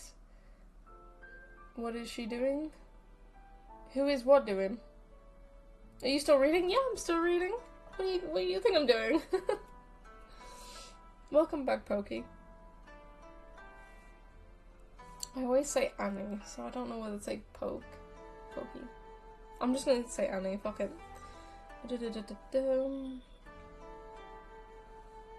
What are you hitting him for? Lan Wangji spoke in a threatening tone that he would never have used if sober. Go away. Wei Wuxian knew he couldn't oppose drunk people. He quickly said, Okay. We'll do what you want. I'll make him go away. Bedtime for us? Bedtime stories. I mean, if you call a BL novel a bedtime story, then yeah, sure. I don't even know what time it is for you, Annie. Then he pulled out the bamboo flute. However, before the flute made it to his lips, Lan Wangji snatched it over. He stated, "You are not allowed to play for him." Wei Wuxian teased, "Why are you so bossy, huh?" Lan Wangji repeated unhappily, "You are not allowed to play for him." Wei Wuxian realized something. The drunk often had much to say, and since Lan Wangji didn't normally like speaking, after he had too much to drink, he would repeat the same sentence over and over. He thought that since Lan Wangji disliked the sight of the wicked arts, he probably didn't like him controlling Wen Wen Ning with his flute. He wouldn't have to smooth his ruffled fur a bit. Oh, what? He would have to smooth his ruffled fur a bit, and thus he promised, "Alright, I will only play for you, is that okay?" Lan Wangji gave a satisfied but he was still fiddled with the flute in his hand, and appeared to have no intent to give it back to him yet. This scene, yeah. Oh my god. This is the farthest thing from a bedtime story. Possessive husband, oh my god, yes. I'm loving it. I'm so loving it. It's great. It's not the fact that he doesn't want him to use demonic cultivation or anything, it's just the fact that he just doesn't want him playing any kind of music for anyone except from himself. Very possessive. But in a good way, you know? Like, he would never harm Wei Wuxian. Yuki, welcome to the stream. So Wei Wuxian had no choice but to blow 2 whistles instead. He said to Wen Ning, "Keep on hiding yourself.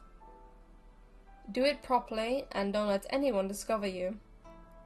Wen Ning looked like he really wanted to follow along, but since he had received the order and was afraid Lan Wangji would slap him further, he very slowly turned around and, dragging his feet, clinking and clanging, walked away somewhat dejectedly. Aw, poor fucking Wen Ning, man. God damn it. Wei Wuxian turned to Lan Wangji. "Lan-chan, how come your face doesn't even turn a tiny bit red when you're drunk?" Since Lan Wangji looked way too normal, even more normal than Wei Wuxian, he couldn't help but speak to him in a normal tone. Yet unexpectedly, when Lan Wangji heard him, he suddenly reached out, hugged Wei Wuxian's shoulders, and yanked him into his arms. Caught off guard, Wei Wuxian crashed headfirst into his chest. He was still dizzy when Lan Wangji's voice came from above. "Listen to the heartbeat." "What?" Lan Wangji said, "The face doesn't show it. Listen to the heartbeat." As he spoke, his chest vibrated with a low sound, his heart beating constant and strong. Thump thump, thump thump. It was a little on the fast side. Wei Wuxian understood and pulled his head back. Oh, that is so adorable. Like, if people have, like, the expressionless faces and stuff like that, just put someone to their heart and you'll know instantly what they're thinking and feeling. Ugh, love it. "I can't tell from your face, so I have to figure it out by listening to your heartbeat?" Lan Wangji honestly replied. Wei Wuxian hugged his belly as he laughed. Could Lan Wangji's skin be so thick that not even a blush could surface? Well, his ears got red most of the time. The way I screamed when I first read this, oh my god, trust me! Have you seen, like, the actual show of Mythical? Of Model Zushi? Have you actually seen it? The Donghuo?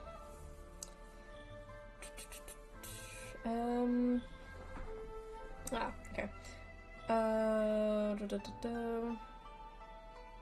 He didn't look to be the type. An inebriated Lan Wangji was so surprisingly honest, and compared to his normal self, his actions and speech were much more restrained. It was so rare to see such an honest and frank Lan Wangji, so to tell Wei Wuxian to stay courteous without playing a little prank. Yeah, right. He rushed Lan Wangji back to the inn. Once they entered the room, Wei Wuxian pushed Lan Wangji onto the bed. Ayo, Wei Ying, what are you doing? Well, I know what he's gonna do, but yeah. Yeah, most of it? Oh my god, you need to finish it. It's so good. Unfortunately, we don't get the explicit and, like, very sexual scenes, and they don't kiss, unfortunately, but we get what they're trying to, like, do and everything with how much they stare and, like, act around each other. It's so fun. Oh, also, have you actually watched or read Heaven Official's Blessing? Because that would be quite interesting to know.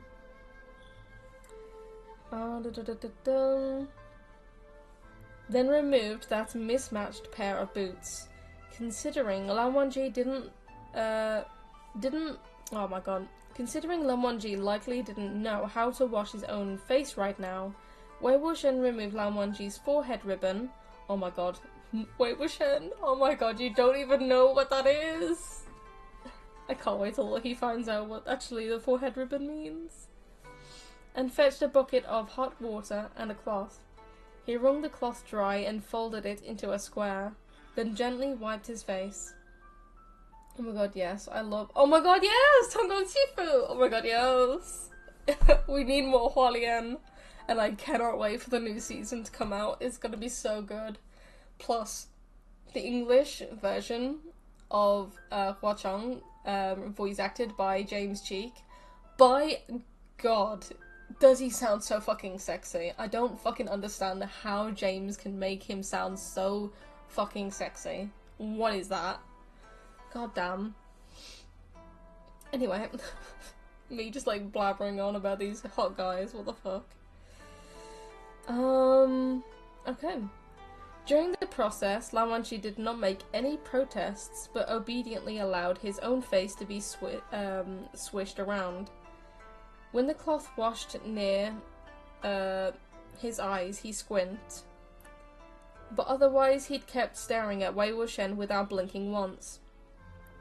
Wei Wuxian was brewing all sorts of mischief in his mind, I bet. And seeing his clear, innocent eyes, he couldn't resist giving the underside of Lan Wangji's chin a little scratch with his finger, chuckling as he did. What do you look at me for? Am I good looking? Wei Wuxian happened to be done with washing now, so he didn't wait for Lan Wangji to respond before tossing the cloth back into the water bucket. They're literally verbally edging each other into English dub. I swear to god, trust me! Oh my god, I can't even. Ugh. And then, everyone needs a best friend, like, Windmaster, Xi Jingxuan. Oh my god. Everyone needs a best friend like that, but don't cockblock Hua Chong and Xilian. Please, don't ever cockblock. But, oh... You gotta have a best friend like Xi Jingxuan. Oh my god. Your face is washed. Do you want to drink some water? There was no response behind him. When he turned to look, Lan Wangji had the water bucket in his hands and had already dunked his face. Wei Wuxian, greatly alarmed, hurriedly snatched the bucket back, putting it aside. I didn't tell you to drink that water! Lan Wangji lifted his head, looking impassive as drops of water rolled down his chin, wetting his front collar. Wei Wuxian watched him, his mind filled with mixed emotions, not knowing what to say. So did he drink the water or not? Lan Chan best not remember anything when he sobers up, or he'll be too ashamed to face anyone for the rest of his life. For real Windmaster supremacy? Hell to the yes! The English voice actor for the male version and the female version of him is so goddamn good. I love it. God, I love them. It's so great. Plus, I definitely agree with Windmaster when they say male or female. I know I am drop dead gorgeous. Oh my god, he is. Well, they are, because their pronouns is they, them. Because obviously the transformation between male and female. That's what they like to call them, their pronouns and stuff. And then there's fucking Xilian saying him. That was just me, so I apologize about that. That's great. I didn't really remember it. Here we go.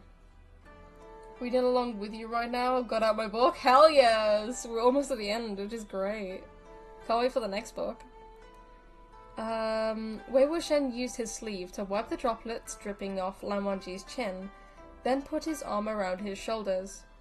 Hang on, Jin, are you gonna do whatever I tell you to do right now? Lan Wangji said. You'll answer anything I ask of you? Wei Wuxian pushed a knee onto the bed and crooked a smile. Well then, let me ask you. Have you ever snuck a sip of the Empress Smile you hid in your room? No. Do you like rabbits? Yes. Have you ever violated the rules? Yes. Do you have someone you like? Yes. Wei Wuxian pulled his punches with his questions, since he didn't actually plan on prying into Lan Wangji's private business. He was simply ensuring that the man was indeed going to answer every one of his questions. He continued, "What do you think of Zhang Zheng?" A frown. What about Wei Ming? Clearly disinterested. Wei Wuxian pointed at himself with a wide, happy grin. What about this one? Mine. Lan Wangji answered. Lan Wangji gazed intensely at him and repeated incompatibly. I don't even know what that is. Impeccably? I don't even fucking know what that means. Clearly emphasizing the word mine. Wei Wuxian suddenly got it. He took off Beechin and thought, I pointed at myself just now, but Lanshan probably misunderstood this one as Beechin on my back. You are so dumbfounded.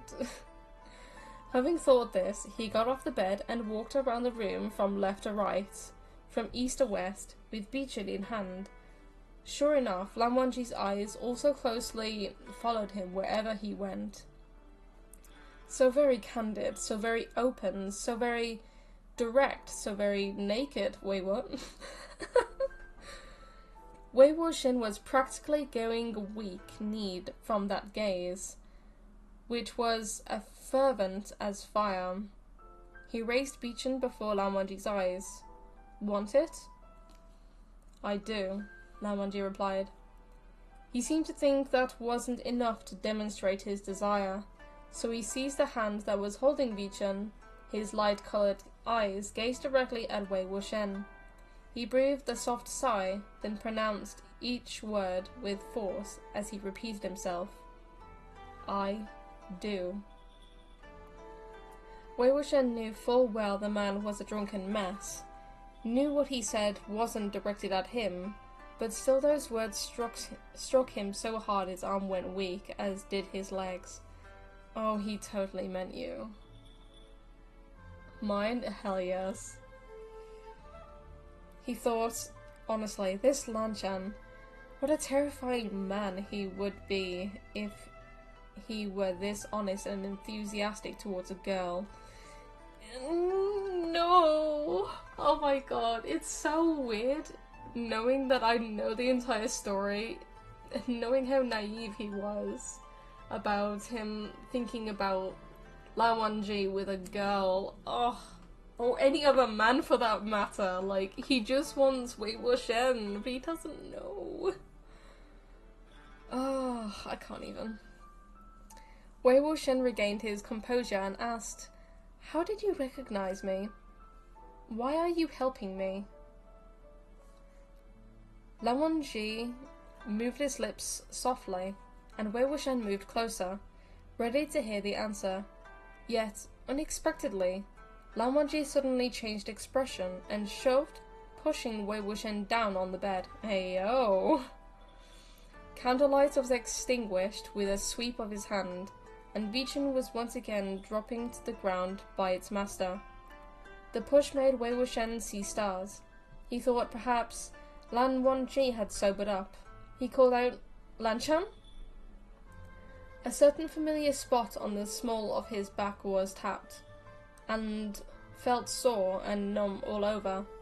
Unable to move, just like the first night he'd spent at the cloud recess, Lan Wangji withdrew his hand and lay down right next to him. He covered both of them with blankets and tucked the corner around Wei Wuxian carefully and thoroughly. It is high time. Rest. As it turned out, it was terrifying. It was that terrifying Lan routine at work. Wei Wuxian's question session was cut short. He stared at the ceiling of the bedroom. Can we not chat and rest at the same time? No, Lan Wangji said. Well, alright. There would always be another chance to get Lan Wangji drunk. He'd get his answers sooner or later. Lanchan, undo this. I rented 2 rooms. We don't have to squish together in the same bed, Wei Wuxian said. After a moment of silence, Lan Wangji reached over and groped over under the blanket, then slowly started undoing Wei Wuxian's sash. Ooh. I gotta go. Bye, Wei Ming and chat. I'll be back next time you go live. Hell yeah. I'm glad that you enjoyed the stream, and I'm glad that I have someone else to, like, Motazushi with. It's great. But thank you for stopping by, Mythical, and I will see you next time. Wei Wuxian shouted, It's fine, I'm good. I didn't mean that kind of undo. Okay, I'll lie here. I'm sleeping. Within the darkness, it was deathly still. Wei Wuxian was silent for a while before he spoke again. I finally understand why your family banned liquor. 1 bowl lightweight and an awful drunk too. If every Lan is like you when they're drunk, liquor deserves to be prohibited. Whoever drinks gets a beating. Lan Wangji had his eyes closed. He raised his hands to cover Wei Wuxian's mouth. Shh. He shushed. Wei Wuxian's fists of annoyance was struck between his chest and his teeth, unable to be expelled, unable to be dispelled. This might not be incense burner, but this is so yaoi. This is at least matchstick burner. Oh my god. Ever since he'd returned, it seemed like every time he'd wanted to tease Lan Wangji, like he had in the past, had ultimately become his own undoing. That shouldn't be. Where had he gone wrong?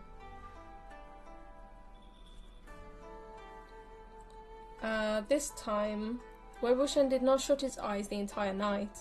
He stayed awake, firmly hanging on until just before mo time, and when he felt that numbing, aching limpness had passed and his limbs could move once more, he calmly and unhurriedly stripped off his top robe under the blanket and tossed it out of the bed. Then he pulled on Lan Wangji's sash and forcefully tugged his top robe down by half.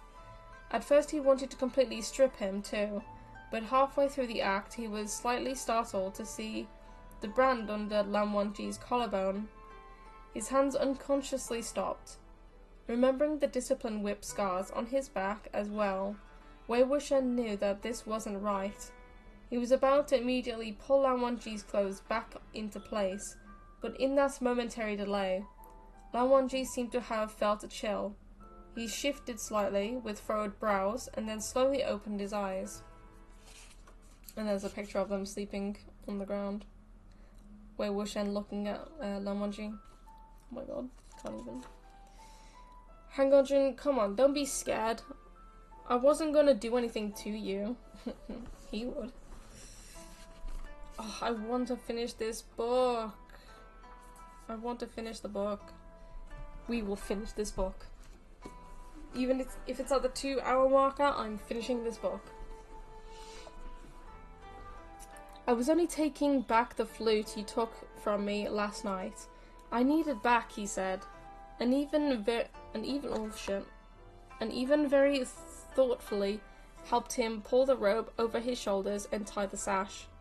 Lan Wangji stared at him with a complicated look, looking like he really wanted to ask the details of what happened the night before, after he'd gotten drunk.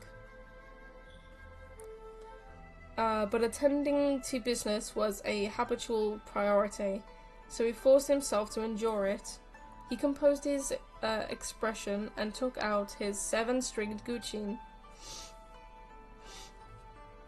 3 evil-sealing quanqum pouches, 1 sealed the left arm, 1 sealed the 2 legs, and 1 sealed the torso. They affected each other, their resentment increasing exponentially and becoming more troublesome than before. The 2 of them played rest, 3 times before aggression gradually ceased. Wei Wuxian put away the flute that was just about to clean up the corpse parts strewn on the ground when he suddenly went, "Oh?" He said, "Our good buddy trained pretty good, eh?" The sash of the funeral garb worn by the torso had come loose. The collar tugged askew to reveal the solid and powerful body of a man. His shoulders broad, his waist thin, his abs defined. Strong, but not exaggerated. It was a manly body innumerable men dreamed of having themselves. Wei Wuxian checked it out every which way and couldn't resist giving those abs a slap or two. Oh my god, of course. No, hang on, Jun, he's gonna be so fucking jealous. God damn it. Wait, why did he do this? Oh my god. Hang on, Jun, look at him. If he were alive and I gave him a smack, he'd probably rebound and smack me right back. How in the world did he train to manage those results? The tips of Lan Wangji's brows seemed to twist. Unexpectedly, Wei Wuxian slapped it twice more, and Lan Wangji finally expressionlessly took the evil-seeming Gucci pouch and silently began to seal the corpse. I'm just gonna do something with my nose real quick. It's getting on my nose. 1 second, guys.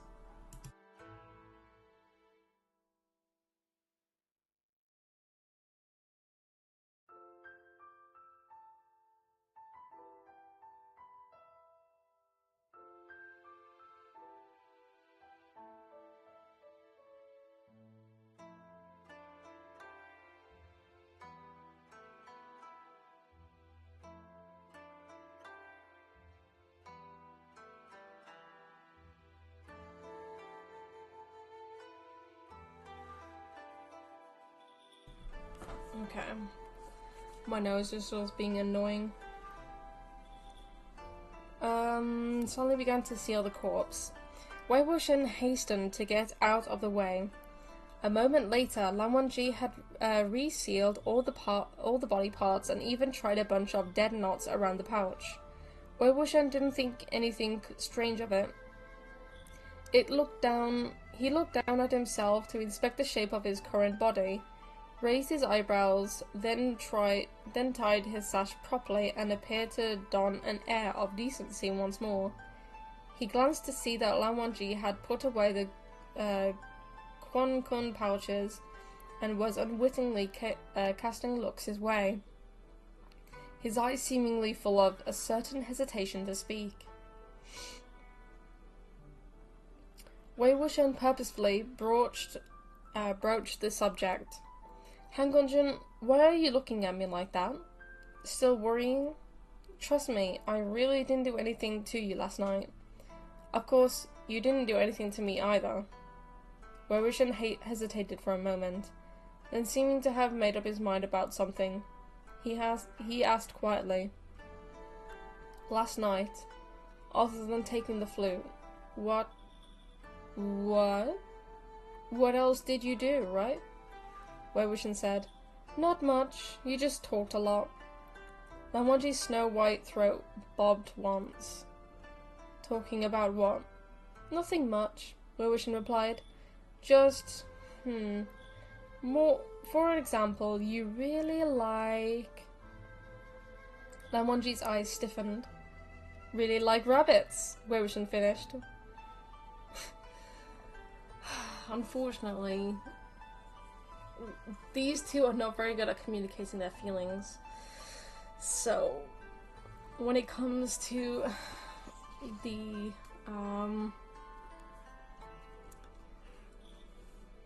telling of how they actually feel about each other, it's like so annoying that you know that they like each other, but they just, well, there are certain reasons why they don't tell each other, but we'll find that out later on, probably in the last book, but it's so annoying.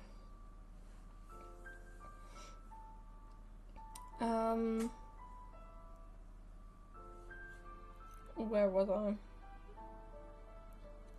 Here we go. Lan Wangji closed his eyes and turned his head away. Wei Wuxian was very thoughtfully consoled him. "It's fine. Rabbits are so cute. Who doesn't like them? I like them too." to eat. Come on now, Hangonjun. You drank so much last night, huh? Well, not that much actually, but you were so drunk last night, you probably don't feel that great this morning. Go wash your face, drink some water, and then sit for a bit longer. We'll depart after you feel better. The direction it pointed to this time is south, partially to the west, becoming like German. But yeah. I'll go down and buy some breakfast, so I'll leave you alone. He was just leaving when Lamonji called out coldly, "Wait." Wei Wuxian looked back. What? Lamonji stared at him fixedly for a good while before he asked at last, "Do you have money?" Wei Wuxian smiled. "Yes. Don't I know where you put your money? I'll bring you breakfast too, okay? Take your time, Hangonjun. No rush." He exited the room before closing the door and stood in the hallway, hugging his belly, laughing soundlessly for a good while. Lamonji seemed to have been dealt a heavy blow. He locked himself in their room for a very long time, and while waiting for him, Wei Wuxian leisurely descended the stairs and went out of the inn, strolling around the streets and buying some random food items. He sat on the steps, his eyes scrunched up into crescents as he ate, enjoying the sun. After a while, a group of 13 or 14-year-old children ran past on the street. The child leading in the front ran fast as the wind, and his hand was yanking a long string. At the end of the string was a kite, flying neither high nor low, bobbing up and down as it did. The children behind that toy bows and arrows. The children behind had toy bow and arrows, and they shouted as they chased that kite, shooting miniature arrows at it. Wei Wuxian had loved playing this game in the past. Archery was a mandatory art studied by every clan junior, but they didn't usually like shooting properly at normal targets. Besides, shooting nefarious beings during night hunts, they enjoyed shooting kites like this. Everyone got a kite. Whoever could fly it the highest farther and shoot the most on mark was the winner. This game had been popular only among the younger juniors of various cultivation clans. But when the trend got out, children from ordinary families had liked it too. Of course, their little arrows paled in comparison to the bow packed in those wielding by privileged and proficient clan juniors. Back when Wei Wuxian was at the Lotus Pair and played kite shooting with the Zhang juniors, he had won first place many times. Zhang Chang, on the other hand, was always second. Either his kite flew too far and the arrows couldn't reach, or he'd shoot his kite, but it hadn't flown as far as Wei Wuxian's. The two of them had a kite a whole size larger than everyone else's, constructed in the shape of a flying Yao beast, with dazzling, extravagant colours, a mouth open in a hole, and several pointy tails drooping down to roil with the winds. Seen from afar, the kite was extraordinarily vibrant and vivacious, not savage so much as charming and adorable. The spine of this kite had been personally constructed by Zhang Fengmian before being passed off to Zhang Yanli to paint it for the two of them, so every time they took it out to compete, they'd always felt a sense of pride. Having remembered this, the corners of Wei Wuxian's lips curled slightly, and he unconsciously looked up to see what the kites those children were flying looked like. All he saw was a big round shape, completely gold. He wondered, what is that thing? A pancake? Or some monster I don't know of? Just then a gust of wind blew past. The kite wasn't flying very high in the first place, and not in an open, spacious area, so it fell immediately when the wind hit. One of the children called out, "Ah, the sun's fallen down." How many pages are left? We're so close, guys. 1, 2, 3, 4, 5, 6. You have 7 pages. Oh my god.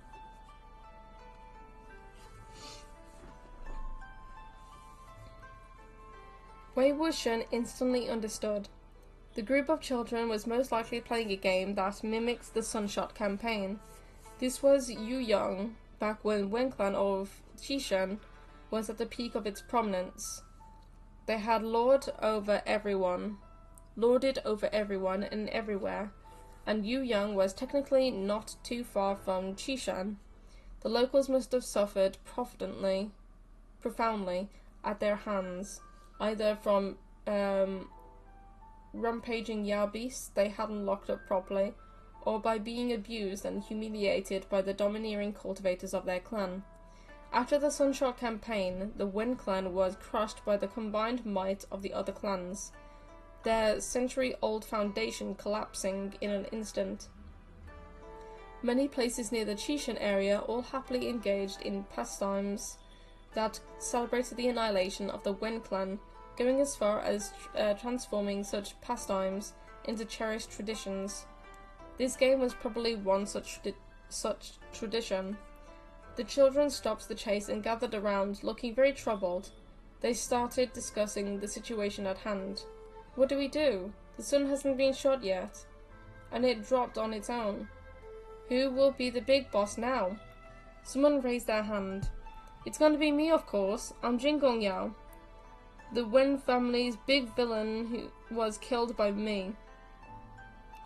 Wei Wuxian sat there on the steps in front of the inn, watching with relish. In games like this one, the now infinitely glorious Cultivation chief Long Fengzhen was, of course, the most popular character. Although his background was too embarrassing to speak of, that was precisely why the higher he climbed, the more admirable he grew. During the Sunshot campaign, he spent years as a spy, and took the role like a fish released into the water. He had the entire Wen clan of Qishan fooled, both inside and out, and they ran around in circles, unknowingly betraying their own secrets. After the Sunshot campaign, he curried favor by every means possible, using his quick and clever wit in thousands of ways, until finally he sat in the position of Cultivation chief, the head of the cultivation world. Such a life was worthy of being called legendary. If Wei Wuxian was the one playing, he'd want to try being Jingong Yao once too. Picking this kid to be the big boss made a lot of sense. Another child objected. I'm Ni Mingjia. I've won the most battles and have taken the biggest number of captives. I should be the big boss. Jingong Yao said, but I'm the cultivation chief. Ni Mingjia waved his fist. So what? You're still my Sandy. Don't you still have to run away with your tail between your legs at the sight of me? Jingong Yao was indeed very cooperative, very into the act. He hunched his shoulders and ran off. Another one said, you short-lived devil. To have chosen a certain cultivation leader naturally meant the child in question probably looked up to and liked said cultivator. Ni Mingjia got mad. Jin Zichuan, you died sooner than me. You're even more short-lived. Jin Zichuan refused to yield. So what if I'm short-lived? I'm ranked 3rd. The 3rd place was only for looks. Just then, one of the kids seems to tire of running and standing. He shuffled the steps to sat down next to Wei Wuxian, waved and said, like a good old peacekeeper, Okay, stop fighting. I'm the Yiling Patriarch. I'm the most powerful. I suppose I can maybe be the big boss. Wei Wuxian was speechless. He looked down. Sure enough, this kid had a tiny, thin wooden stick stuck on his waist. This was probably Chengqing. Only a small child would be simply enough not to fuss about good and bad, and only care about rating things by strength, and therefore condescend to be the yielding patriarch for a bit. Another one countered, "No, I'm Sandu Shinshou. I'm the most powerful one." The yielding patriarch said, very understandably, "Oh, Chung, can you match me in anything? Haven't you lost to me every time? Where did you get the face to say that you're the most powerful? Aren't you embarrassed?" Chung retorted, "I can't match you. Don't you remember how you died?" Ooh, that's a sore topic. That shallow smile on Wei Wuxian's lips instantly dispersed. It was like being jabbed by an extremely poisonous little needle without warning. A slight stabbing pain and suddenly flared all over his body. The yielding patriarch next to him clapped. "Look at me. Chen Qing in my left hand, the Tiger Telly in my right, plus a Ghost General. I'm invincible." He raised a stick with his left hand and a rock with his right, then laughed maniacally. "Where's Wei Ming? Come out." A small child raised his hand among the crowd and said meekly, "I'm here. I want to say, since it's during the Sunshot campaign, I haven't died yet." Wei Wuxian felt he had to step in now. He spoke up. "Cultivation leaders, may I ask a question?" No adult had ever intervened when this group of children played this game before, and it wasn't even to scold, but to pose a serious question. Yielding Patriarch looks at him in wonder and caution. "What's your question?" "How come there's no one from the Land Clan of Gosu?" Wei Wuxian asked. "There is." "Where?" Yielding Patriarch pointed at a child who had not spoken a single word throughout. "That one's him." Wei Wuxian looked. Sure enough, that child was very delicately handsome, obviously solidly on the path to becoming an attractive young man. On his smooth forehead was fastened a white rope, a substitute for the forehead ribbon. Wei Wuxian asked, "Who is he?" Yielding Patriarch pursed his lips disdainfully, then said, "Lan Wangji." Alright, this group of children had truly captured the essence. One certainly should keep their mouths shut and not speak when playing Lan Wangji. The corners of Wei Wuxian's lips curled up anew all of a sudden. The extremely poisonous little needle was pulled out and tossed to an unknown corner, and the stabbing pain was all swept away in an instant. Wei Wuxian mumbled to himself, "Well, ain't that strange? How can such a dull person always make me so happy?" When Lan Wangji finally came downstairs, he saw Wei Wuxian sitting on the steps, with a bunch of kids sitting next to him, and sharing meat buns. Wei Wuxian ate his bun as he directed two little kids pressing back in front of him. "Right, now, the ones in front of you are millions of wind cultivators, every single one of them fully decked out in military gear, and they have surrounded you in an impenetrable circle. Look sharp. That's right, just like that." That Yielding Patriarch kid is in his villain arc. Oh god. Let's not. No more Yielding Patriarch. Good. Lan Wangji, pay attention. You're not your usual self right now. You're covered in blood. You're very heavy with killing intent. Your eyes are fierce. Wei Wuxian, get closer to him. Do you know how to spin your float? Let's see. Spin it with one hand. Do it more nonchalantly. Do you understand what that means? Come here, let me teach you. Wei Wuxian owed and passed the thin little stick over to him. Wei Wuxian expertly twirled Chen Qing with 2 fingers, and the group of kids crowded over in a flash, exclaiming aloud in awe. Lan Wangji commented, ... He approached silently. When Wei Wuxian saw him come over, he dusted off the dirt on his bum and bid farewell to the children. It took great effort for him to stand, and as they went, he laughed the entire way as if he'd been poisoned with something strange. Lao Wangji commented, ... Sorry, Hangonjun. I already shared the breakfast I brought for you with them. Let's buy more later. Lao Wangji said. How was it? Weren't those two kids cute? The one with a rope tied around his head? Guess who's imitating?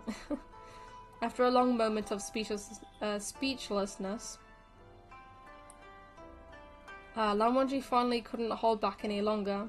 He asked, what else did I do last night, exactly? It couldn't be that simple, otherwise why would Wei Wuxian still be laughing even now? Wei Wuxian waved him off. Nothing, you didn't do anything. It was me who was being nonsensical. Alright, hang on, Jun, I'm about to talk about something serious. Talk about serious business now. Speak. Wei Wuxian began. In all seriousness, the coffin banging and the Chang family cemetery had been still for 10 years, but it suddenly started up again. This is definitely not a coincidence. There must be a cause.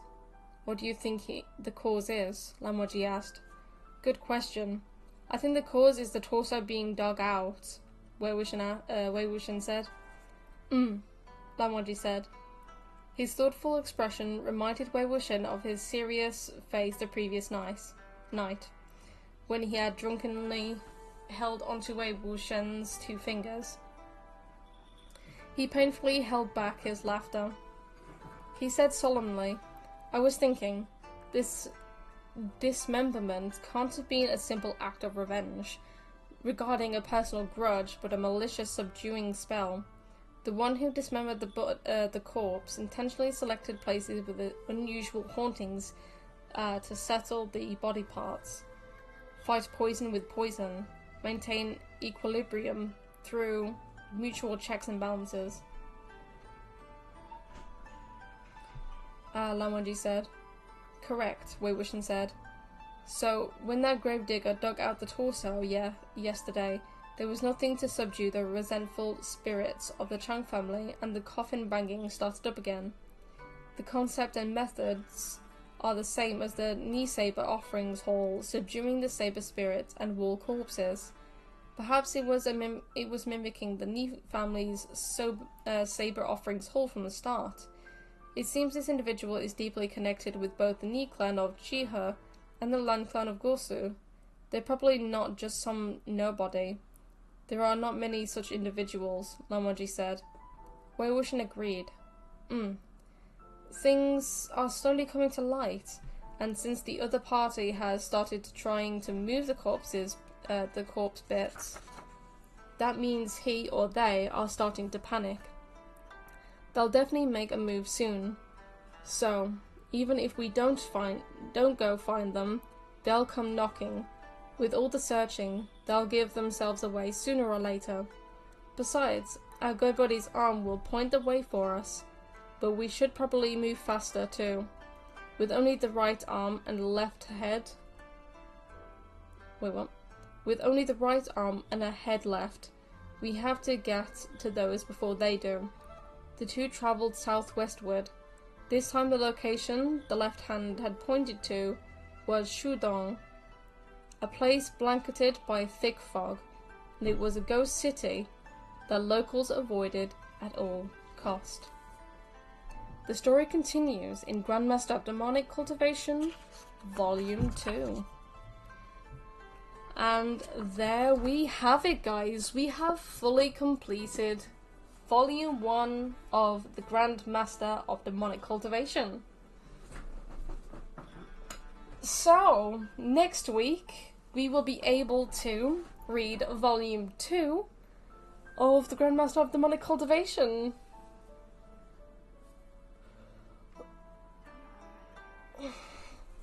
I can actually then put the Novel 2 book on the screen instead of having the Volume 1. But there we go, guys! We've finally completed Volume 1 of Novel the Grandmaster of Dramatic Cultivation. But yeah, I think the ending part really was a lot more interesting and very touching and very funny and interesting because of the whole situation with Wei Ming and Lan Wangji. Wow, you really just did 2 hours plus of reading? Yeah. I wanted to make sure that I finished the book today. It was like an all-time goal for this stream. Considering it was literally the last chapter of the book and we got further into it anyway from last week. So I thought, screw it, we'll finish off the chapter, finish the book, and then next week we'll have a new start to a new volume. So, yeah, that is going to be it today, guys. I'm going to go get myself something to eat, something to drink. I'm going to chill for the rest of the day until I need to go to work. Then when I come back from work, I've got some other things that I need to finish off and do as well. I'm going to sort out like the stream stuff as well with the chat and like get all that a lot better. And then, yeah, hopefully tomorrow's stream should be better. But tomorrow we may play some more Star Rail, and then Friday we'll play some Zenless Zone Zero. Saturday we'll play some Mass Effect 2, and then we'll do multi-game stream on Sunday. This weekend just gone, I didn't stream because personal issues and personal stuff going on, so I couldn't really do it, so I apologise. But hopefully we can get all the streams up and running as best as we can. I've actually almost finished Mass Effect 3 actually, now that I'm on the Mass Effect 2 on Wei Ming. I'm on the very last mission, which is Priority Earth. So I'm almost at the end of that on my main account, which obviously I've completed all Mass Effect games multiple times. It's just I've now just finished Mass Effect 3, or almost finished it. So that's pretty cool. Good job, wait, what? Good job fighting the yawns, sneezes, and itches. Oh, trust me. Please eat and take care when you go outside. Yeah, it's okay today. I mean, it's just like really cloudy as fuck. It was really nice and blue sky earlier, now it's not. So I might have to check the weather forecast to actually get to work. So, yep. Okay guys, I will leave it off here today, and I hope you enjoyed the stream, and hoping that tomorrow will go well when we are playing some Honkai Star Rail. So I hope you enjoyed the stream, guys. If you did, make sure to hit the like button and subscribe if you're new to the channel. Hit the notification bell, you'll be notified every time I do a stream. And if anyone is watching this as something new, welcome sleeping. In the live chat right now, there is a link to go to my Twitter, or if you're watching this as a VOD, all the links to my socials are in the description below for you guys to check out. Every time and prior to streaming, I normally post always on my Twitter. That's where I'm mainly focused. Also, my community Discord is also in this in the description. So if you guys want to check it out, go chat with others. If you have any questions or queries, then I can try and answer it for you guys. So I'm going to end the stream, and I will catch you guys tomorrow for the next daily stream. So thank you everyone so much for watching. This is all going to be in a playlist for everyone, and I will be making a new playlist for Volume 2 as well. So if you guys want to go watch all the other rest of the parts of reading the novel, you can go onto my channel and you'll see the different parts and sections to the reading of this novel. And yeah, I'll be doing more in the future. So until Volume 2 comes next week, I will see you guys tomorrow. Thank you everyone for stopping by. Xander, welcome to the stream, and also goodbye. I'm gonna end the stream now, so I hope you enjoyed, and I will see you guys tomorrow. Thank you everyone for joining, and I'll see you later. Bye everyone!